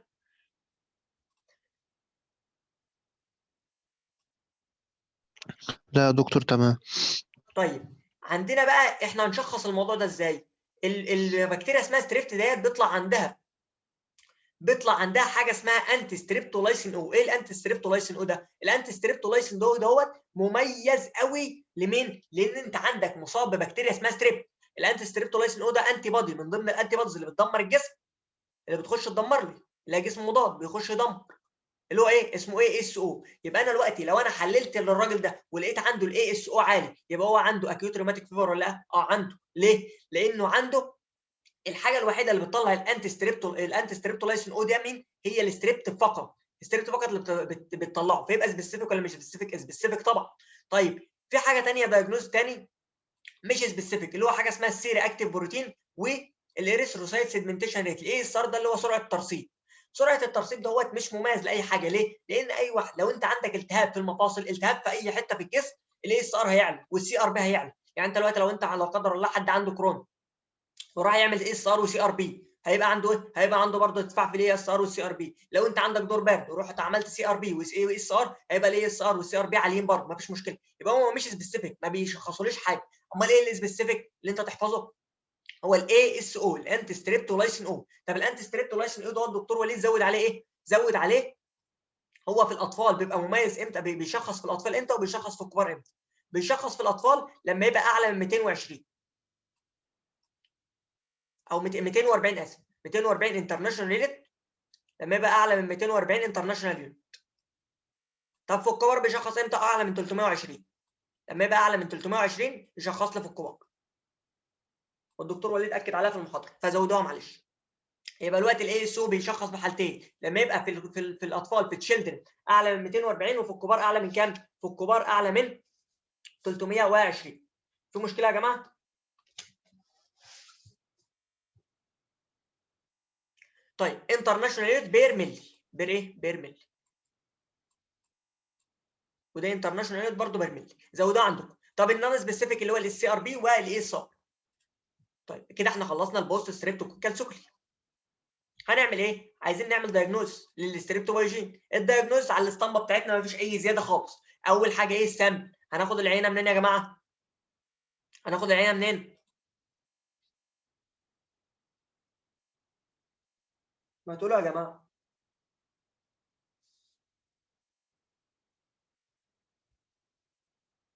هناخد العينه منين يا دكاتره؟ من البيشنت. ما احنا عارف ان هناخدها من البيشنت. منين من البيشنت بقى؟ قلنا بناخد العينه السايد بتاع الانفكشن. منين؟ بالسايت اوف انفكشن، مكان الانفكشن. زي طب احنا خدنا الستريبت بتعمل ايه؟ ممكن ناخدها من السكين مثلا، لأنها ناخدها من بتعمل السكين عادي، تمام صح. ناخدها من ايه تاني؟ ناخدها من الاسبيوتم بما انها بتعمل نمونيا، صح. ممكن ناخدها منين تاني؟ ممكن ناخدها سواب من على التونسلز، من على اللوز، بما انها بتعمل تونسلايتس فاخد سواب من على اللوز. تمام. فالعينه دي ما بتالفوها في الامتحان، انت بتبقى عارف المرض بتعمل ايه وانت بتعمل زيها بالظبط. تمام. تمام. تاني حاجه العينه اللي انا خدتها دي اعمل عليها ايه؟ اجيب شريحه واحط عليها مين؟ واحط عليها العينه وابص تحت الميكروسكوب عشان اشوف مين المورفولوجي. هنكتب ايه المورفولوجي؟ نكتبه يا جماعه بالله عليكم، ما تنسوش في الامتحان. انا كاتب نكتبه هنا، انا بوفر في الصفحات بس انتوا المفروض تكتبوه كامل. طيب اللي هو هنكتبه ايه؟ هنكتب جرام بوزيتيف كوكاي ارينجد في ايه؟ في تشينز. جرام بوزيتيف كوكاي وارينجد في تشينز. طيب تمام. ونان سبور ونان ايه؟ موتايل. طيب بعد كده نعمل كلشر اليمين، نجيب طبق ونزرع عليه البكتيريا. طبق اهوت ونزرع عليه البكتيريا. طب لما نزرع البكتيريا ونشوفها تحت الميكروسكوب عشان نشوف مين؟ عشان نشوف المورفولوجي. والكلشر قلنا حاجتين، ريكوايرمنت وميدي. الريكوايرمنت هنكتب فيها ايه؟ الاكسجين فاكولتيف انروب، السي او 2 3%، البي اتش 7.4، التمبريتشر 37. طيب بعد كده عندنا ايه؟ الميديات بتنمو على اوردينري ميديا. بتنمو على اوردينري ميديا يا جماعه؟ بتنمو على اوردينري ميديا؟ لا. لا ما بتنموش. نوت جرو على اوردينري ميديا. بتنمو على بلاد اجار. بتنمو على بلاد اجار. بتعمل ايه؟ بتعمل ايه بقى؟ بيتا هيمولايسيس. بتعمل ايه؟ بيتا هيموليسيس. بيتا تمام. هيموليسيس. تمام. طيب بعد كده نعمل الفيلم ايه؟ از بيفور. نعمل ايه؟ تو شو المورفولوجي. شوف المورفولوجي از بيفور زي ما انا قلت. البايوكيميكال رياكشنز بتاعتنا عندنا اهم حاجه ايه؟ بتنمو على ما بتنموش على اوردينري ميديا، وبتعمل ايه؟ وبتعمل بيتا هيموليسيس. طيب البايوكيميكال رياكشن المميز اللي هي كاتاليز نيجاتيف. كاتاليز ايه يا جماعه؟ نيجاتيف. دول اللي انتوا هتكتبوا فيه. طيب الانتي ميكروبيال سسبتابيليتي يعني الحساسيه للمضادات الحيويه، بتبقى حساسه للمضاد الحيوي اسمه باسيتريسين، ما تنسوش ده. سنسيتيف للباستريسين، يبقى اللي هيتحفظ في الجدول الطويل العريض دوت هو سنسيتيف للباستريسين ومفيش اي حاجه ثانيه تتحفظ. تمام. اخر حاجه البريفنشن، ازاي نمنع الموضوع ده؟ ازاي نمنع ان الستريبتوفايجين تحصل؟ او مفيش فاكسين، مفيش اي مصل. فاكسين يعني مصل او تطعيم. مفيش مصل بناخده ضد مين؟ ضد الستريبتوفايجين. امال اللي ممكن ناخده مين؟ تسمعوا عن حقن الطويل المفعول؟ حقن الطويل المفعول اللي هي لونج اكتنج بنسلين. ما حدش يسمع عنها؟ طيب حقن الطويل المفعول ده اللي هي لونج اكتنج بنسلين. طب اللونج اكتنج بنسلين دي احنا بناخدها ليه؟ مش ده مضاد حيوي بيروح يدمر مين؟ اكيد البكتيريا اللي عندي اللي اسمها ستريبتوفايجين هتتدمر بمين؟ هتتدمر بالمضاد الحيوي اللي هو لونج اكتنج بنسلين. فاحنا بندي للعيان دوت لونج اكتنج بنسلين ممكن يفضل ماشي عليه طول عمره. طب احنا خايفين من ايه؟ احنا مش خايفين من الواد يجي له لوز، احنا مش خايفين من دي. امال احنا خايفين من ايه؟ احنا خايفين من البوست ستريبتوكوكال سيكولي ده اهو، اللي هو الاكيوت روماتيك فيفر والاكيوت جلوميرولونيفرايتس. لو هو العيان جاله اصلا اكيوت روماتيك فيفر وعنده التهابات في المفاصل، العيان دوت غالبا بيبقى فاضل بيمشي على العلاج دوت لغايه 18 سنه. طب لو الروماتيك فيفر وصلت للقلب وعملت في الهارت في فالف ديزيز، عملت كاردايتس في القلب، التهاب في صمام القلب، لازم يفضل ماشي على اللونج اكتنج بنسلين حقنه كل شهر طول حياته. لازم يفضل ماشي عليه طول حياته. طيب عشان نمنع ايه؟ تو بريفنت ريكارنت فارنجايتس. يعني ايه ريكارنت فارنجايتس؟ يعني التهاب اللوز. التهاب اللوز اللي هو ايه؟ فارنجايتس او التهاب الحلق. ماشي. اند اتس اميون ميديتد سيكولي. الاميون ميديتد سيكولي يقصد مين؟ البوست ستريبتوكوكال سيكولي اللي هو مين؟ اللي احنا قلنا عليه اللي هو الاكيوت جلوميرولونيفرايتس والاكيوت روماتيك فيبر. يبقى اللي تحفظوا لنا هو ان احنا بنعالج بلونج اكتنج بنسلين اللي هو بنسلين طويل المفعول. طيب وتاني حاجه مفيش فاكسين. طيب بعد كده نخش في البكتيريا اللي بعدها. البكتيريا اللي بعدها اسمها ايه يا جماعه؟ اسمها ستريبت نيمونيا. اسمها ايه؟ ستريبت نيمونيا. الستريبت نيمونيا ديت اهم كلمه فيها تحفظ لي زي ما احنا قلنا قبل كده جرام بوزيتيف، بس اهم كلمه فيها بتارنجت في بيرز، البي فور بي، البي بتاع النيمونيا بالبي بتاع البيرز. طيب زي مين؟ زي النياسيريا هناخدها كمان شويه. طيب الكلينيكال مانيفستيشن اوف ستريبت نيمونيا. ستريبت نيمونيا دي تبان عامله ازاي؟ الستريبت نيمونيا دي اهم كلمه من اسمها ستريبت نيمونيا تعمل نيمونيا. نيمونيا اللي هي مين؟ التهاب رئوي. طب تعمل ايه تاني؟ تروح للبرين تعمل لي مننجايتس. مننجايتس يعني التهاب في الاغشيه الصحيه، وتروح للقلب تعمل لي اندوكاردايتس. طيب وتعمل لي زي الستريبت برضه ساينوسايتس وايتايتس ميديا وكونجكتيفايتس، مفيش فيها مشكله. تمام. يبقى اهم حاجه الستريبت نيمونيا تعمل نيمونيا، تعمل مننجايتس، تعمل اندوكاردايتس. دول اهم 3 حاجات ليه. طيب الستريبت نيمونيا دي عندها كبسول ولا ما عندهاش؟ عندها كبسول. ده الكبسول ده اهم شيء فيه. طب الكبسول ده بصوا تشوف الكبسول ده في اي حته تقول لي 2 ايه عليه. اول حاجه انتي فاجوسايتوز. يعني ايه انتي فاجوسايتوز؟ يعني بيمنع البكتيريا ان هي يحصل لها عمليه البلعمه عن طريق الفاجوسايت. الفاجوسايت ديت خليه في الجسم دوت، خليه من خلايا الجسم، الخلايا المناعيه. بتعمل ايه؟ بتعمل التهام لمين؟ للبكتيريات اللي عندنا. طب البكتيريا دي عندها مين؟ عندها الكبسول. طالما هي عندها كبسول فالبكتيريا اسمها الماكروفاج ديت ما تعرفش تاكلها. طيب دي اول حاجه، يبقى بتريزيست الفاجوسايتوز اللي هي عمليه البلعام. وتاني حاجه بتريزيست عمليه الكومبلنت اللي هي المتممات اللي انتوا خدتوها في الثانوي. المتممات اللي انتوا خدتوها في الثانوي دي بتعمل ايه؟ هي اللي بتدمر البكتيريا، فهي بتريزيست برضه الكومبلنت ما بيقدرش يدمرها. يبقى البوليساكرايد كبسول هو المين فيرولنس فاكتور. يعني ايه مين فيرولنس فاكتور اصلا؟ يعني عامل الشراسه الاساسي في حاله الستريبت نيمونيا. ليه؟ لان الكبسول من غير ما لو شفت كبسول في اي حته وانت مغمض تضيف 2 ايه؟ انتي فاجوسايتوز اند كومبلنت على طول، لانه بيريزيست الفاجوسايتوز او بيمنع عمليه البلعمه. طيب قسمناها لكام نوع؟ ل 80 نوع. على حسب ايه؟ على حسب الكبسول. الكبسول دوت بيختلف من نوع لنوع. طيب قسمناها لكام نوع؟ ل 80 نوع. طب الستريبت قسمناها لكام نوع؟ قسمناها على حسب اللانسفيلد ل 18 نوع اللي هي الستريبت باي جي. تمام. قسمناها ل 18 نوع اللي هي الستريبت اللي هي كانت بتعمل بيتا هيموليس. قسمناها ل 18 نوع على حسب اللانسفيلد كلاسيفيكيشن، على حسب ايه؟ الكربوهيدرات. طب ديت على حسب الكبسول قسمناها ل 80 نوع. الكبسول دوت بقى عايزكم تعرفوا في حاجه. الكبسول ده بيبقى موجود فين؟ على البكتيريا من بره. انت خدتوا الكلام ده في الجنرال بكتيريولوجي. طب الكبسول ده قلنا بيضاد المين؟ الفاجوسايتوز. طيب الكبسول دوت ممكن يتصنع له مضاد حيوي. ممكن يتصنع له ايه؟ مضاد، جسم مضاد.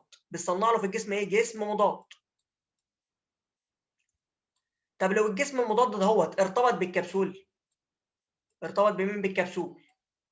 البكتيريا يحصل لها ايه؟ البكتيريا بدل ما هي صغيره كده يحصل لها انتفاخ. يحصل لها ايه؟ انتفاخ. البكتيريا هتكبر شويه. سمي الموضوع ده ايه؟ كابسولار سويلنج رياكشن. فاهمين الحته دي يا جماعه؟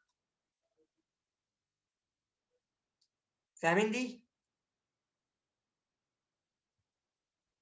ايوه يا دكتور. فاهمين دي؟ واضحه دي؟ تمام يا دكتور. تمام. يبقى احنا عندنا دلوقتي البكتيريا لو عندها كبسول والكبسول دوت ارتبط بيه حاجه اسمها جسم مضاد. الجسم المضاد لو ارتبط بيه، لو كان مميز للبكتيريا ديت هيرتبط بيه ويحصل ايه؟ بدل ما يحصل اجلوتينيشن او يحصل تجلط، لا ده البكتيريا بتزيد في الحجم، حجمها بيزيد، يحصل سويلنج منه. اسمي الحوار ده ايه؟ اسمي الموضوع ده كابسولار سويلنج رياكشن، وفي عليه صوره في العمل هوريها لكم. كابسولار سويلنج رياكشن. طب اسمه الثاني ايه؟ اسمه الثاني كويلنج رياكشن. كويلنج ايه يا جماعه؟ رياكشن.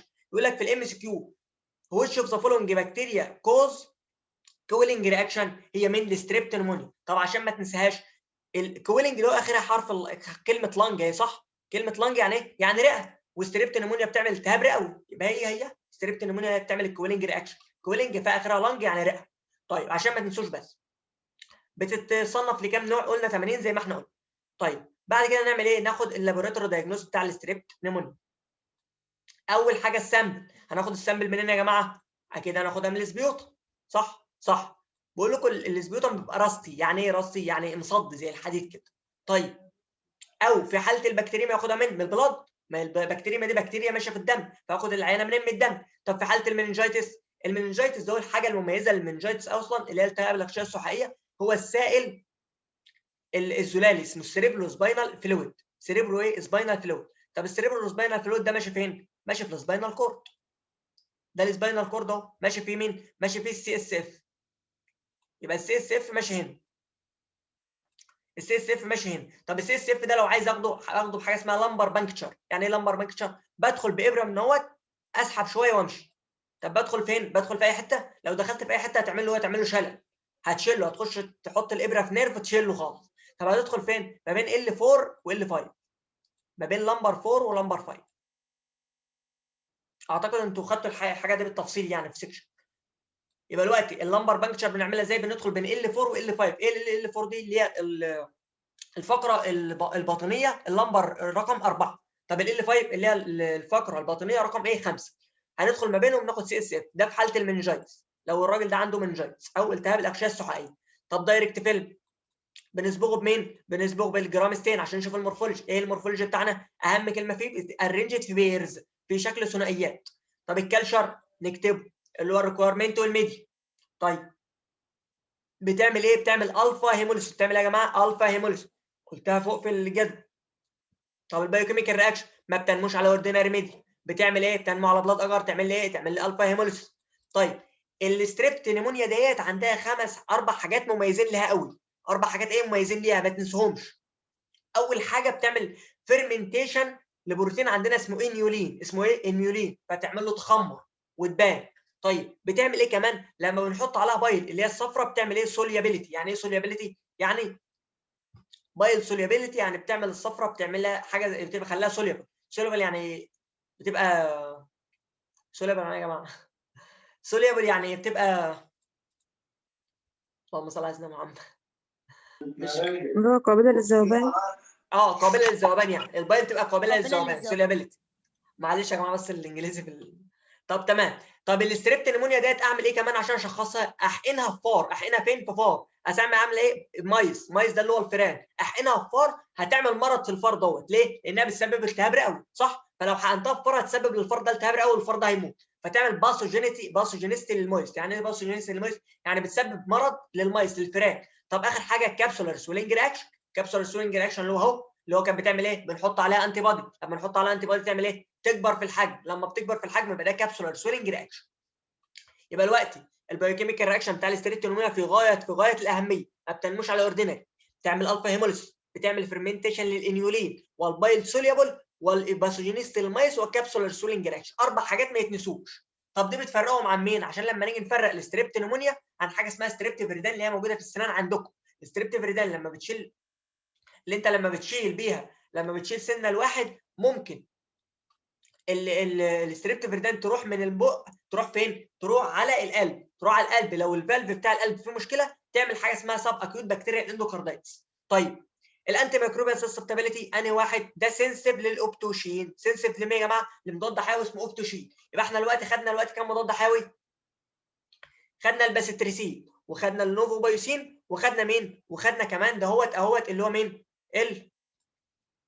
الاوبتوشين. الاوبتوشين بيبقى سنسيتيف. يعني ايه سنسيتيف؟ يعني بيظهر زون اوف انهبيشن في حاله مين؟ الستريبت نيمونيا. طب الاوبتوشين هيبقى ريزيستنت امتى؟ في حاله الستريبت فيريدان. الستريبت مين يا جماعه؟ فيريدان.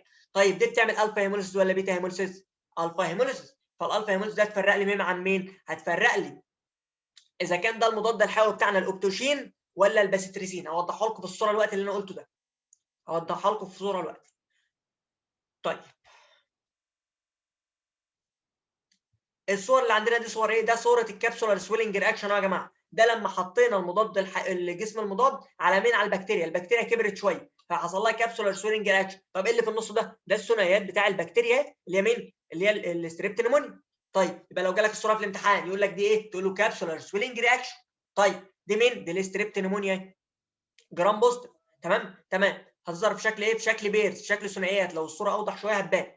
طيب اخر صوره اهي عندنا ده البلاد اجار. بتعمل ايه؟ بتعمل الفا هيموليسيس. الصوره دي مش هتبان فيها الالفا هيموليسيس، بس انت لو ركزت لو دققت قوي هتلاقي في حتت خضراء في الطبق. هوريها لكم في الصوره الالوان. تمام. فهتبقى سنسيتيف للاوبتوشين. يعني ايه سنسيتيف للاوبتوشين؟ يعني حساسه للمضاد الحيوي اللي اسمه اوبتوشين. على عكس مين؟ على عكس بكتيريا اسمها ستريبت فيردان بتبقى ريزيستنت لمين؟ للاوبتوشين. طيب كده احنا خلصنا يا جماعه الجرام بوزيتيف كوكاي. لسه باقي لنا جرام نيجاتيف كوكاي. في حاجه حد عنده اسئله في الجرام بوزيتيف؟ نكمل الجرام نيجاتيف. طبعا لكم انتوا بقى. نكمل الجرام نيجاتيف يا جماعه. الجرام نيجاتيف هي بكتيريا واحده، بكتيريا واحده عندنا. اسمها ايه البكتيريا بتاعتنا دي؟ اسمها نياسيريا. لو حد بيكتب بس يكتب الخمس كلمات دول عن النياسيريا عشان ما نطولش فيها قوي. هيكتب فيها ايه بقى؟ هيكتب انها بكتيريا سلبيه ثنائيه 10%، عندها كبسول وايروبيك. اقول تاني، سلبيه ثنائيه 10%، ساجعه اهو. طيب وعندها كبسول وايروبيك. طيب يبقى الوقت النياسيريا، هقول لك النياسيريا ده جرام بوزيتيف ولا جرام نيجاتيف يا جماعه؟ جرام نيجاتيف. كوكاي ولا بس كوكاي ولا لا؟ كوكاي. طب الكوكاي بتتجمع بشكل ايه؟ بشكل بيرز، ثنائيات. واحده كده اهو، واحده جنبها كده. بشكل ايه؟ ثنائيات. دي مين؟ دي شكل النياسيريا. دبلو كوكاي اللي بيبقى شكلها شكل حرف الدي بالظبط يعني. فبقول لك دبلو كوكاي بقى شكلها عامل شكل حرف الدي كده. ده ثنائيه ودي ثنائيه. فيسموها دبلو كوكاي يعني. ما علينا من الاسم ده، تمام؟ فهي اهم حاجه تعرف ان جرام نيجاتيف ارينجد في بيرز، في ثنائيات. طيب كابسوليتد ولا لا؟ قلنا كله كابسوليتد ما عدا الستريبتيف ريدام، مش عايزين بقى نتكلم فيها كتير. طب النياسيريا كلها ايه؟ بتطلع انزيم الاوكسيديز، فتبقى اوكسيديز بوزيتيف.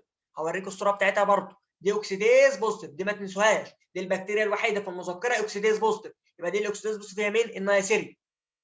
طب النياسيريا دي كام واحده؟ قال لك 2. حاجه اسمها فلورا. يعني ايه فلورا يا جماعه؟ يعني بتعيش في الجسم، ما بتعملش اي ديزيز. كومنسال. يعني ايه كومنسال؟ يعني بكتيريا نافعه ما بتعملش اي مشكله. ده كومنسال بكتيريا. هارمليس يعني ما بتعملش مشكله. طيب او باثوجينيك. باثوجينيك دي بقى اللي بتعمل عندنا ايه المشكله. الباثوجينيك دول كام بكتيريا؟ 2. نياسيريا مينينجيتيتس ونياسيريا جونوريا. نياسيريا مينينجيتيتس. طب من اسمها المينينجيتيتس تعمل ايه؟ تعمل مينينجايتس. مينينجايتس يعني التهاب في الاغشيه السحائيه. طيب الجونوريا، الجونوريا دي موجوده في مجرى البول، بتعمل حاجه اسمها مرض اسمه الجونوريا.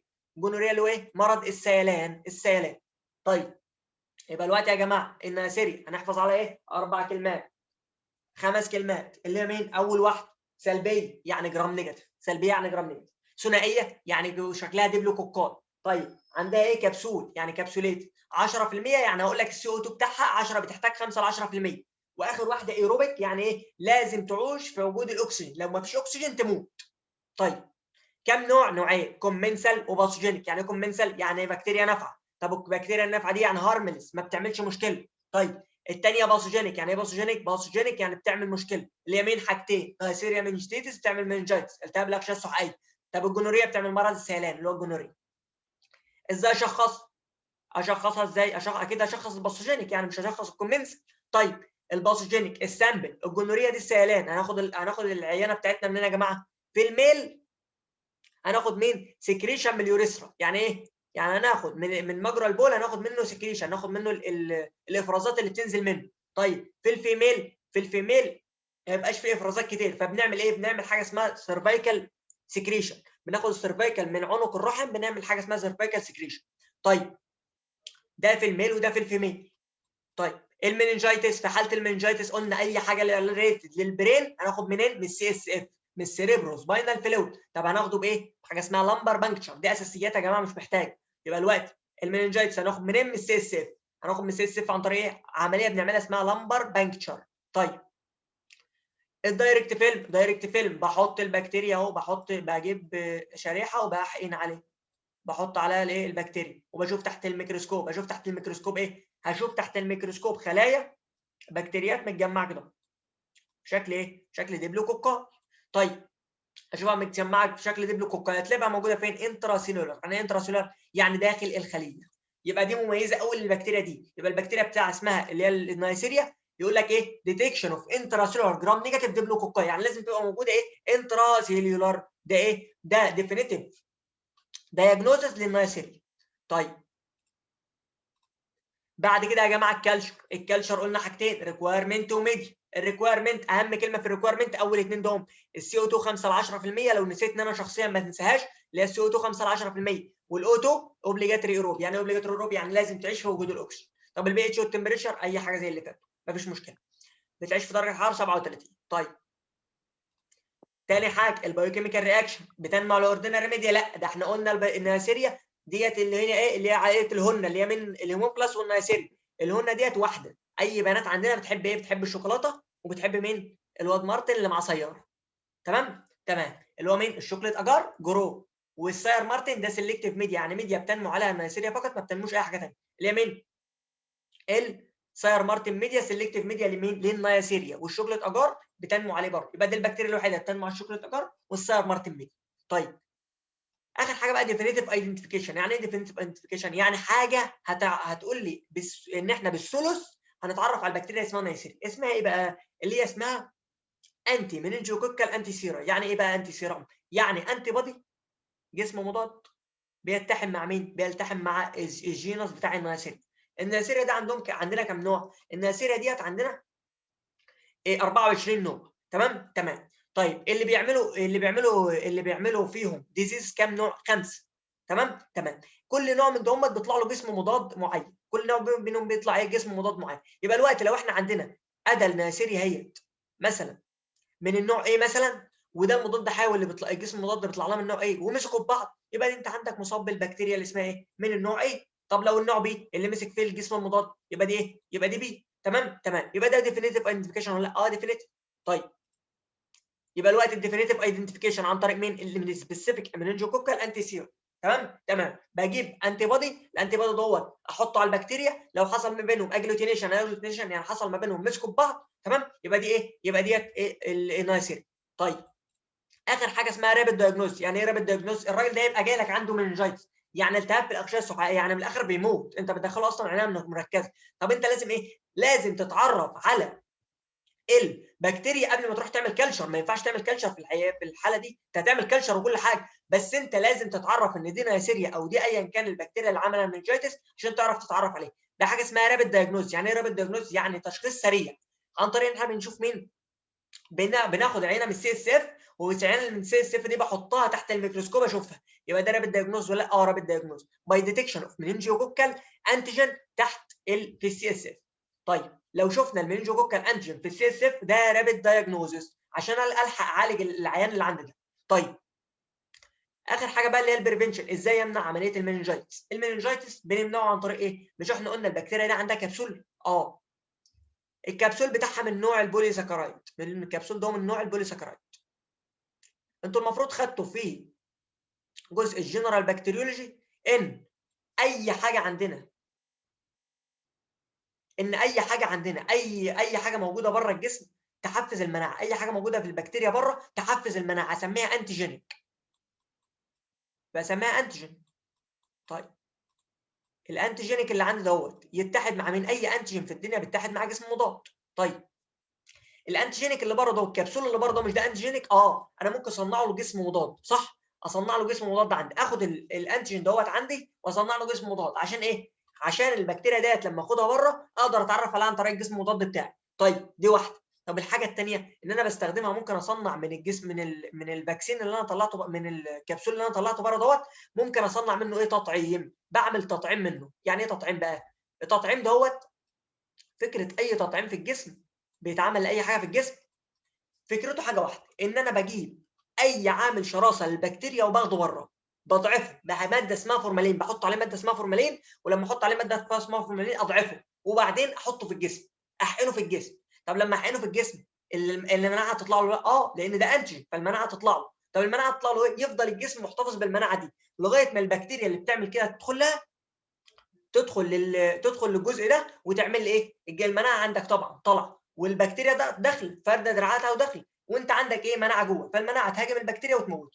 ده فكره اي فاكسين في الدنيا. فالفاكسين دوت هنعمل فاكسين عن طريق كابسولار بوليساكرايد فاكسين، عن طريق الكبسول. ليه؟ لان الكبسول انتيجينيك، صح؟ فيطلع له مناعه، فاصنع مين؟ اصنعه من الكبسول.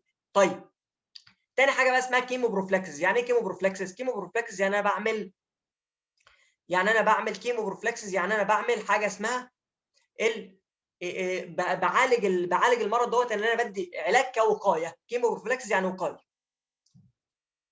يبقى انا بدي وقايه ليه؟ لان انا ما عنديش الفاكسين. الفاكسين مثلا مش متاح عندي، المريض دوت مش ما ينفعش ياخد فاكسين لانه عنده مشكله. المريض مثلا اتصاب دلوقتي وانا عايز اديله حاجه تقيه ان هو قبل ما يحصل له مننجايتس، تمام؟ فما ينفعش اديله فاكسين. ليه؟ لان الفاكسين بيشتغل بعد 3 أو 4 شهور.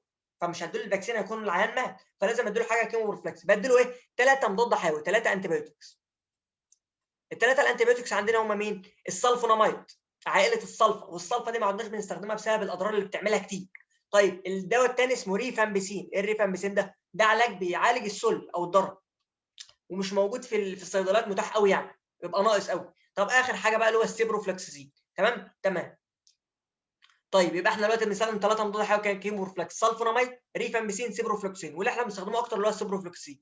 السيبروفلكسين ده موجود في الصيدليه باسم سيبرو او سيبروفار، من تقريبا يبقى 500، التركيز بتاعه 250 و500 و750. طيب يبقى احنا دلوقتي النيسيريا خدنا فيها ايه يا جماعه؟ النيسيريا الباثوجينيك اللي الدياجنوز بتاعها اول حاجه السامبل. الجونوريا هناخد منين؟ الميل هناخد من باص او من سكريشن طالعه من اليوريثرا. طب في الفيميل هناخدها منين؟ من السيرفايكال، من عنق الرحم. طب المنجيتس هناخد من السي اس اف. طب الدايركت فيلم تو مورفولوجي، اشوف ايه اهم كلمه فيهم؟ انتراسيلولار جرام نيجاتيف ديبلوكوكاي، ونكتب الباقي عادي. طيب الكالشر سي او 2 10%، او 2 اوبليجاتوري ايرو. طب البي اتش 7.4، تمبريتشر 37. طب البيوكيميكال رياكشنز اوردينري ميديا بتنموش، بتحب الشوكولاته والواد مارتن اللي معاه سياره. ديفينيتيف اللي بتتحد مع انتي بودي. تمام. طب الرابيد دايجنوز عن طريق ان انا بشوف الانتيجين فين في السي اس اف. طب البريفنشن كابسولار بوليساكرايد فاكسين والكيموبروفلاكس عن طريق الثلاثه مضاد حيوي اللي هو السيبروفلكسين والريفامبيسين ومين والسلفوناميد. اخر حاجه عندنا بقى اللي هي الكومنسال نيسيريا. يعني ايه كومنسال نيسيريا؟ يعني بكتيريا عايشه في الجسم ما بتعملش اي ديزيز، بكتيريا نافعه. طيب البكتيريا النافعه دي قد ايه؟ بتعيش نورمال فلورا. يعني نورمال فلورا ما بتعملش ديزيز. تمام. اللي انت قلته في النيسيريا عايزه تعكسه هنا وما تحفظش كتير. النيسيريا ما كانتش بتنمو على الجرو، ما كانتش بتنمو على الاوردينر، ده بتنمو على الاوردينر عادي.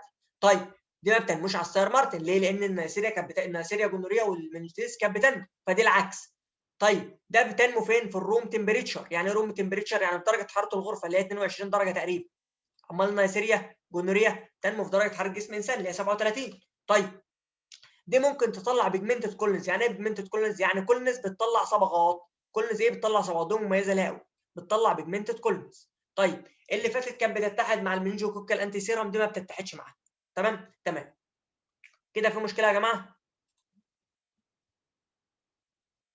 دكاتره انتوا لا نمتوا؟ شكرا لك يا دكتور جدا. تمام كده. تمام يا دكتور. الكومنسال نيسيريا فيها مشكله؟ الكومنسال نيسيريا ما تحفظش حاجه، اللي انت قلته في النيسيريا باثوجينيك تعكسه هنا وخلاص، وتحفظ لي كلمه بيجمنتد كولونز وخلاص. تمام يا دكاتره ولا ايه؟ ولا انتوا نمتوا ولا تمام يا دكتور. طب ناخد الصور بس على السريع. ناخد الصور على السريع. انتوا طلعتوا من اللايف ولا ايه؟ ناخد الصور بس على السريع. تمام؟ انتوا معايا ولا ايه؟ تمام معاك يا دكتور. تمام. ناخد بس الصور على السريع. اول صوره عندنا يا جماعه اهيت. انتوا شايفين كده الصوره كويسه؟ شايفين الصوره؟ ايوه ولا نكبر شويه ولا ايه؟ لا تمام واضح. طب دي اول صوره عندنا اهي. دي ممكن تيجي لك في الامتحان يقول لك دي ايه؟ ديت انت شايف عناقيد عنب كتير اهي. فعناقيد العنب دول مين؟ ده ستاف. بس الستاف ده ممكن تجي لك في الامتحان في حاجتين، يا اما يقول لك جايبها لك من كلشر. يعني ايه كلشر؟ يعني جايبها لك من عينه، جايبها لك كان سارعها لك على مزرعه، وجايبها لك من على المزرعه حاطها لك على ايه؟ على شريحه. تمام. جايبها لك من المزرعه ومصور من المزرعه ديت بالميكروسكوب وحاطط لك الصوره. يا اما يكون جايبها لك بايه؟ من بص. يعني ايه بص؟ يعني من صديد. مش احنا قلنا موجوده في الصديد؟ طيب هو بياخد العينه دي من على الصديد، تمام، ويجيبها لك زي ما هي كده ويشوفها لك تحت الميكروسكوب. يبقى دلوقتي عندك اثنين. طب احنا هنعرفهم ازاي من بعض؟ لو لقيت لون ابيض، لو لقيت الخلفيه بيضاء يبقى دي كلشر، لو لقيت الخلفيه حمراء يبقى دي مين؟ بص. يبقى دي ستاف مين في كلشر. تمام. شكلها شكل ايه؟ الكلاستر اهي. في مشكله في دي؟ لا يا تعبت دكتور. بس يا جماعه معلش. ماشي. دي اول واحده. طيب تاني واحده راحت فين؟ اهي. تمام. دي او تاني واحده اهي. طب تاني واحده دي مين؟ دي الاستاف. بس دي الاستاف فين؟ في ده مش استاف، دي الاستاف في البص. تمام. ديت متجمعه. لو ركزت قوي على واحده، تمام، هتلاقيها متجمعه بشكل كلاستر عناقيد كده، شكلها كتله حوالين بعضها، كل كتله مع بعضها كده. فالكتله حوالين بعضها دي مين؟ دي ستاف فين؟ في بص. في بص ليه؟ لان الخلفيه بتاعتنا حمراء زي ما احنا قلنا. طيب دي تاني واحده عندكم ممكن تجي لكم في امتحان العملي.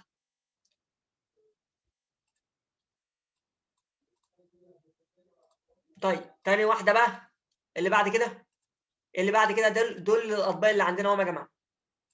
الاطباق اللي عندنا ده طبق مين؟ ده طبق البيتا هيموليس ده. طب البيتا هيموليس عرفنا منين؟ ده بلاد اهو. ده ما فيش حد يختلف ان ده لون احمر وده بلاد. طب شايفين الحته ديت؟ شايفين الخط ده؟ الخط دوت هو دكتور الكومبليت الصورة هيموليسيس. ايه؟ الصورة ثابتة على الصورتين اللي فاتوا. النت بس بيحمل. طب دي تمام. الطبق ما وضحش لا. برضه؟ طب كده ولا ايه؟ ما قلبش ولا ايه؟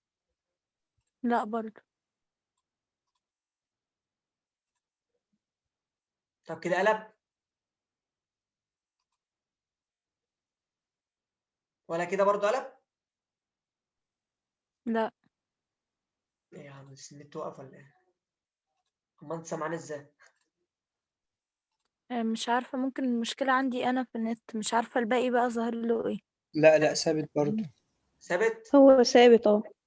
قلب. ايه المشكله بقى دي؟ نعمل ستوب شير ونشير تاني ولا إيه؟ طب الصور اللي قبل كده تمام. ستوب شير ماشي. طب كده تمام ولا ايه؟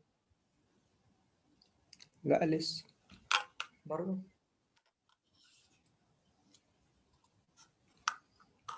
يبقى كفاية كده النهاردة يا دكتور بقى خلاص. خلاص مفيش مشكله. اللي عملوا دول نقولهم المره الجايه ان شاء الله. تمام انتوا بإذن استفدتوا الله. يعني كويس ولا ايه الدنيا؟ أيوه الحمد لله والله يا دكتور تسلم. تمام مش تعبت اي سؤال. معانا معلش. حد عنده سؤال؟ يا دكتور هو إيه الفرق بين يعني أقول المصطلح enrich culture انريتشد ميديا واوردينري ميديا. لا والسلكتيف. بص الانريتشد ميديا ديت دي ميديا وحاطين لها شويه تغذيه. دي اول واحده. تمام. دي الانريتشد ميديا. طب هتقول لي الانريتشد ميديا طب ما برضه السلكتيف فيها تغذيه. اقول لك بس السلكتيف ده سلكتيف لواحده بس. هتلاقي البيتا هيموليسيس هينمو عليها مين؟ البيتا هيموليسيس احنا قلنا بينمو عليها كل الستريبت. يعني احنا قلنا ستريبت او جي. قلنا مثلا الستريبت اجلاكتيكا تمام بتعمل بيتا هيموليسيس برضه. وقلنا الستاب بتعمل بيتا هيموليسيس صح ولا غلط؟ تمام. كل دول بيعملوا بيتا هيموليسيس مفيش فيهم مشكله. طب مين بقى اللي ممكن طب السلكتيف ميديا مانيتول سولت ما بينموش على الستاف اورياس بس. يعني اي بكتيريا ثانيه مش هتنمو والله لو مش هتنمو برضه. خلاص فاهم حاجه؟ تمام يا دكتور فهمت تسلم. تمام. حد عنده اسئله ثانيه يا جماعه؟ شكرا يا دكتور. وفي سيكشن عندكم على فكره على الميديات يعني 6 سيكشن كامل على الميديات. حد كان طالب حاجه؟ ماشي. حاضر انزل لكم الهاند حاضر. تمام يا دكاتره. محتاجين اي حاجه ثانيه؟ لا تسلم يا دكتور في رعاية الله. تمام. يعني الميتنج الجاي ان شاء الله يبقى امتى؟ هنتفق بقى على الجروب. تمام. ستوب شير. تمام يا دكاتره بالتوفيق ان شاء الله. هنقفل الميتنج ده باذن الله. السلام عليكم. وعليكم السلام.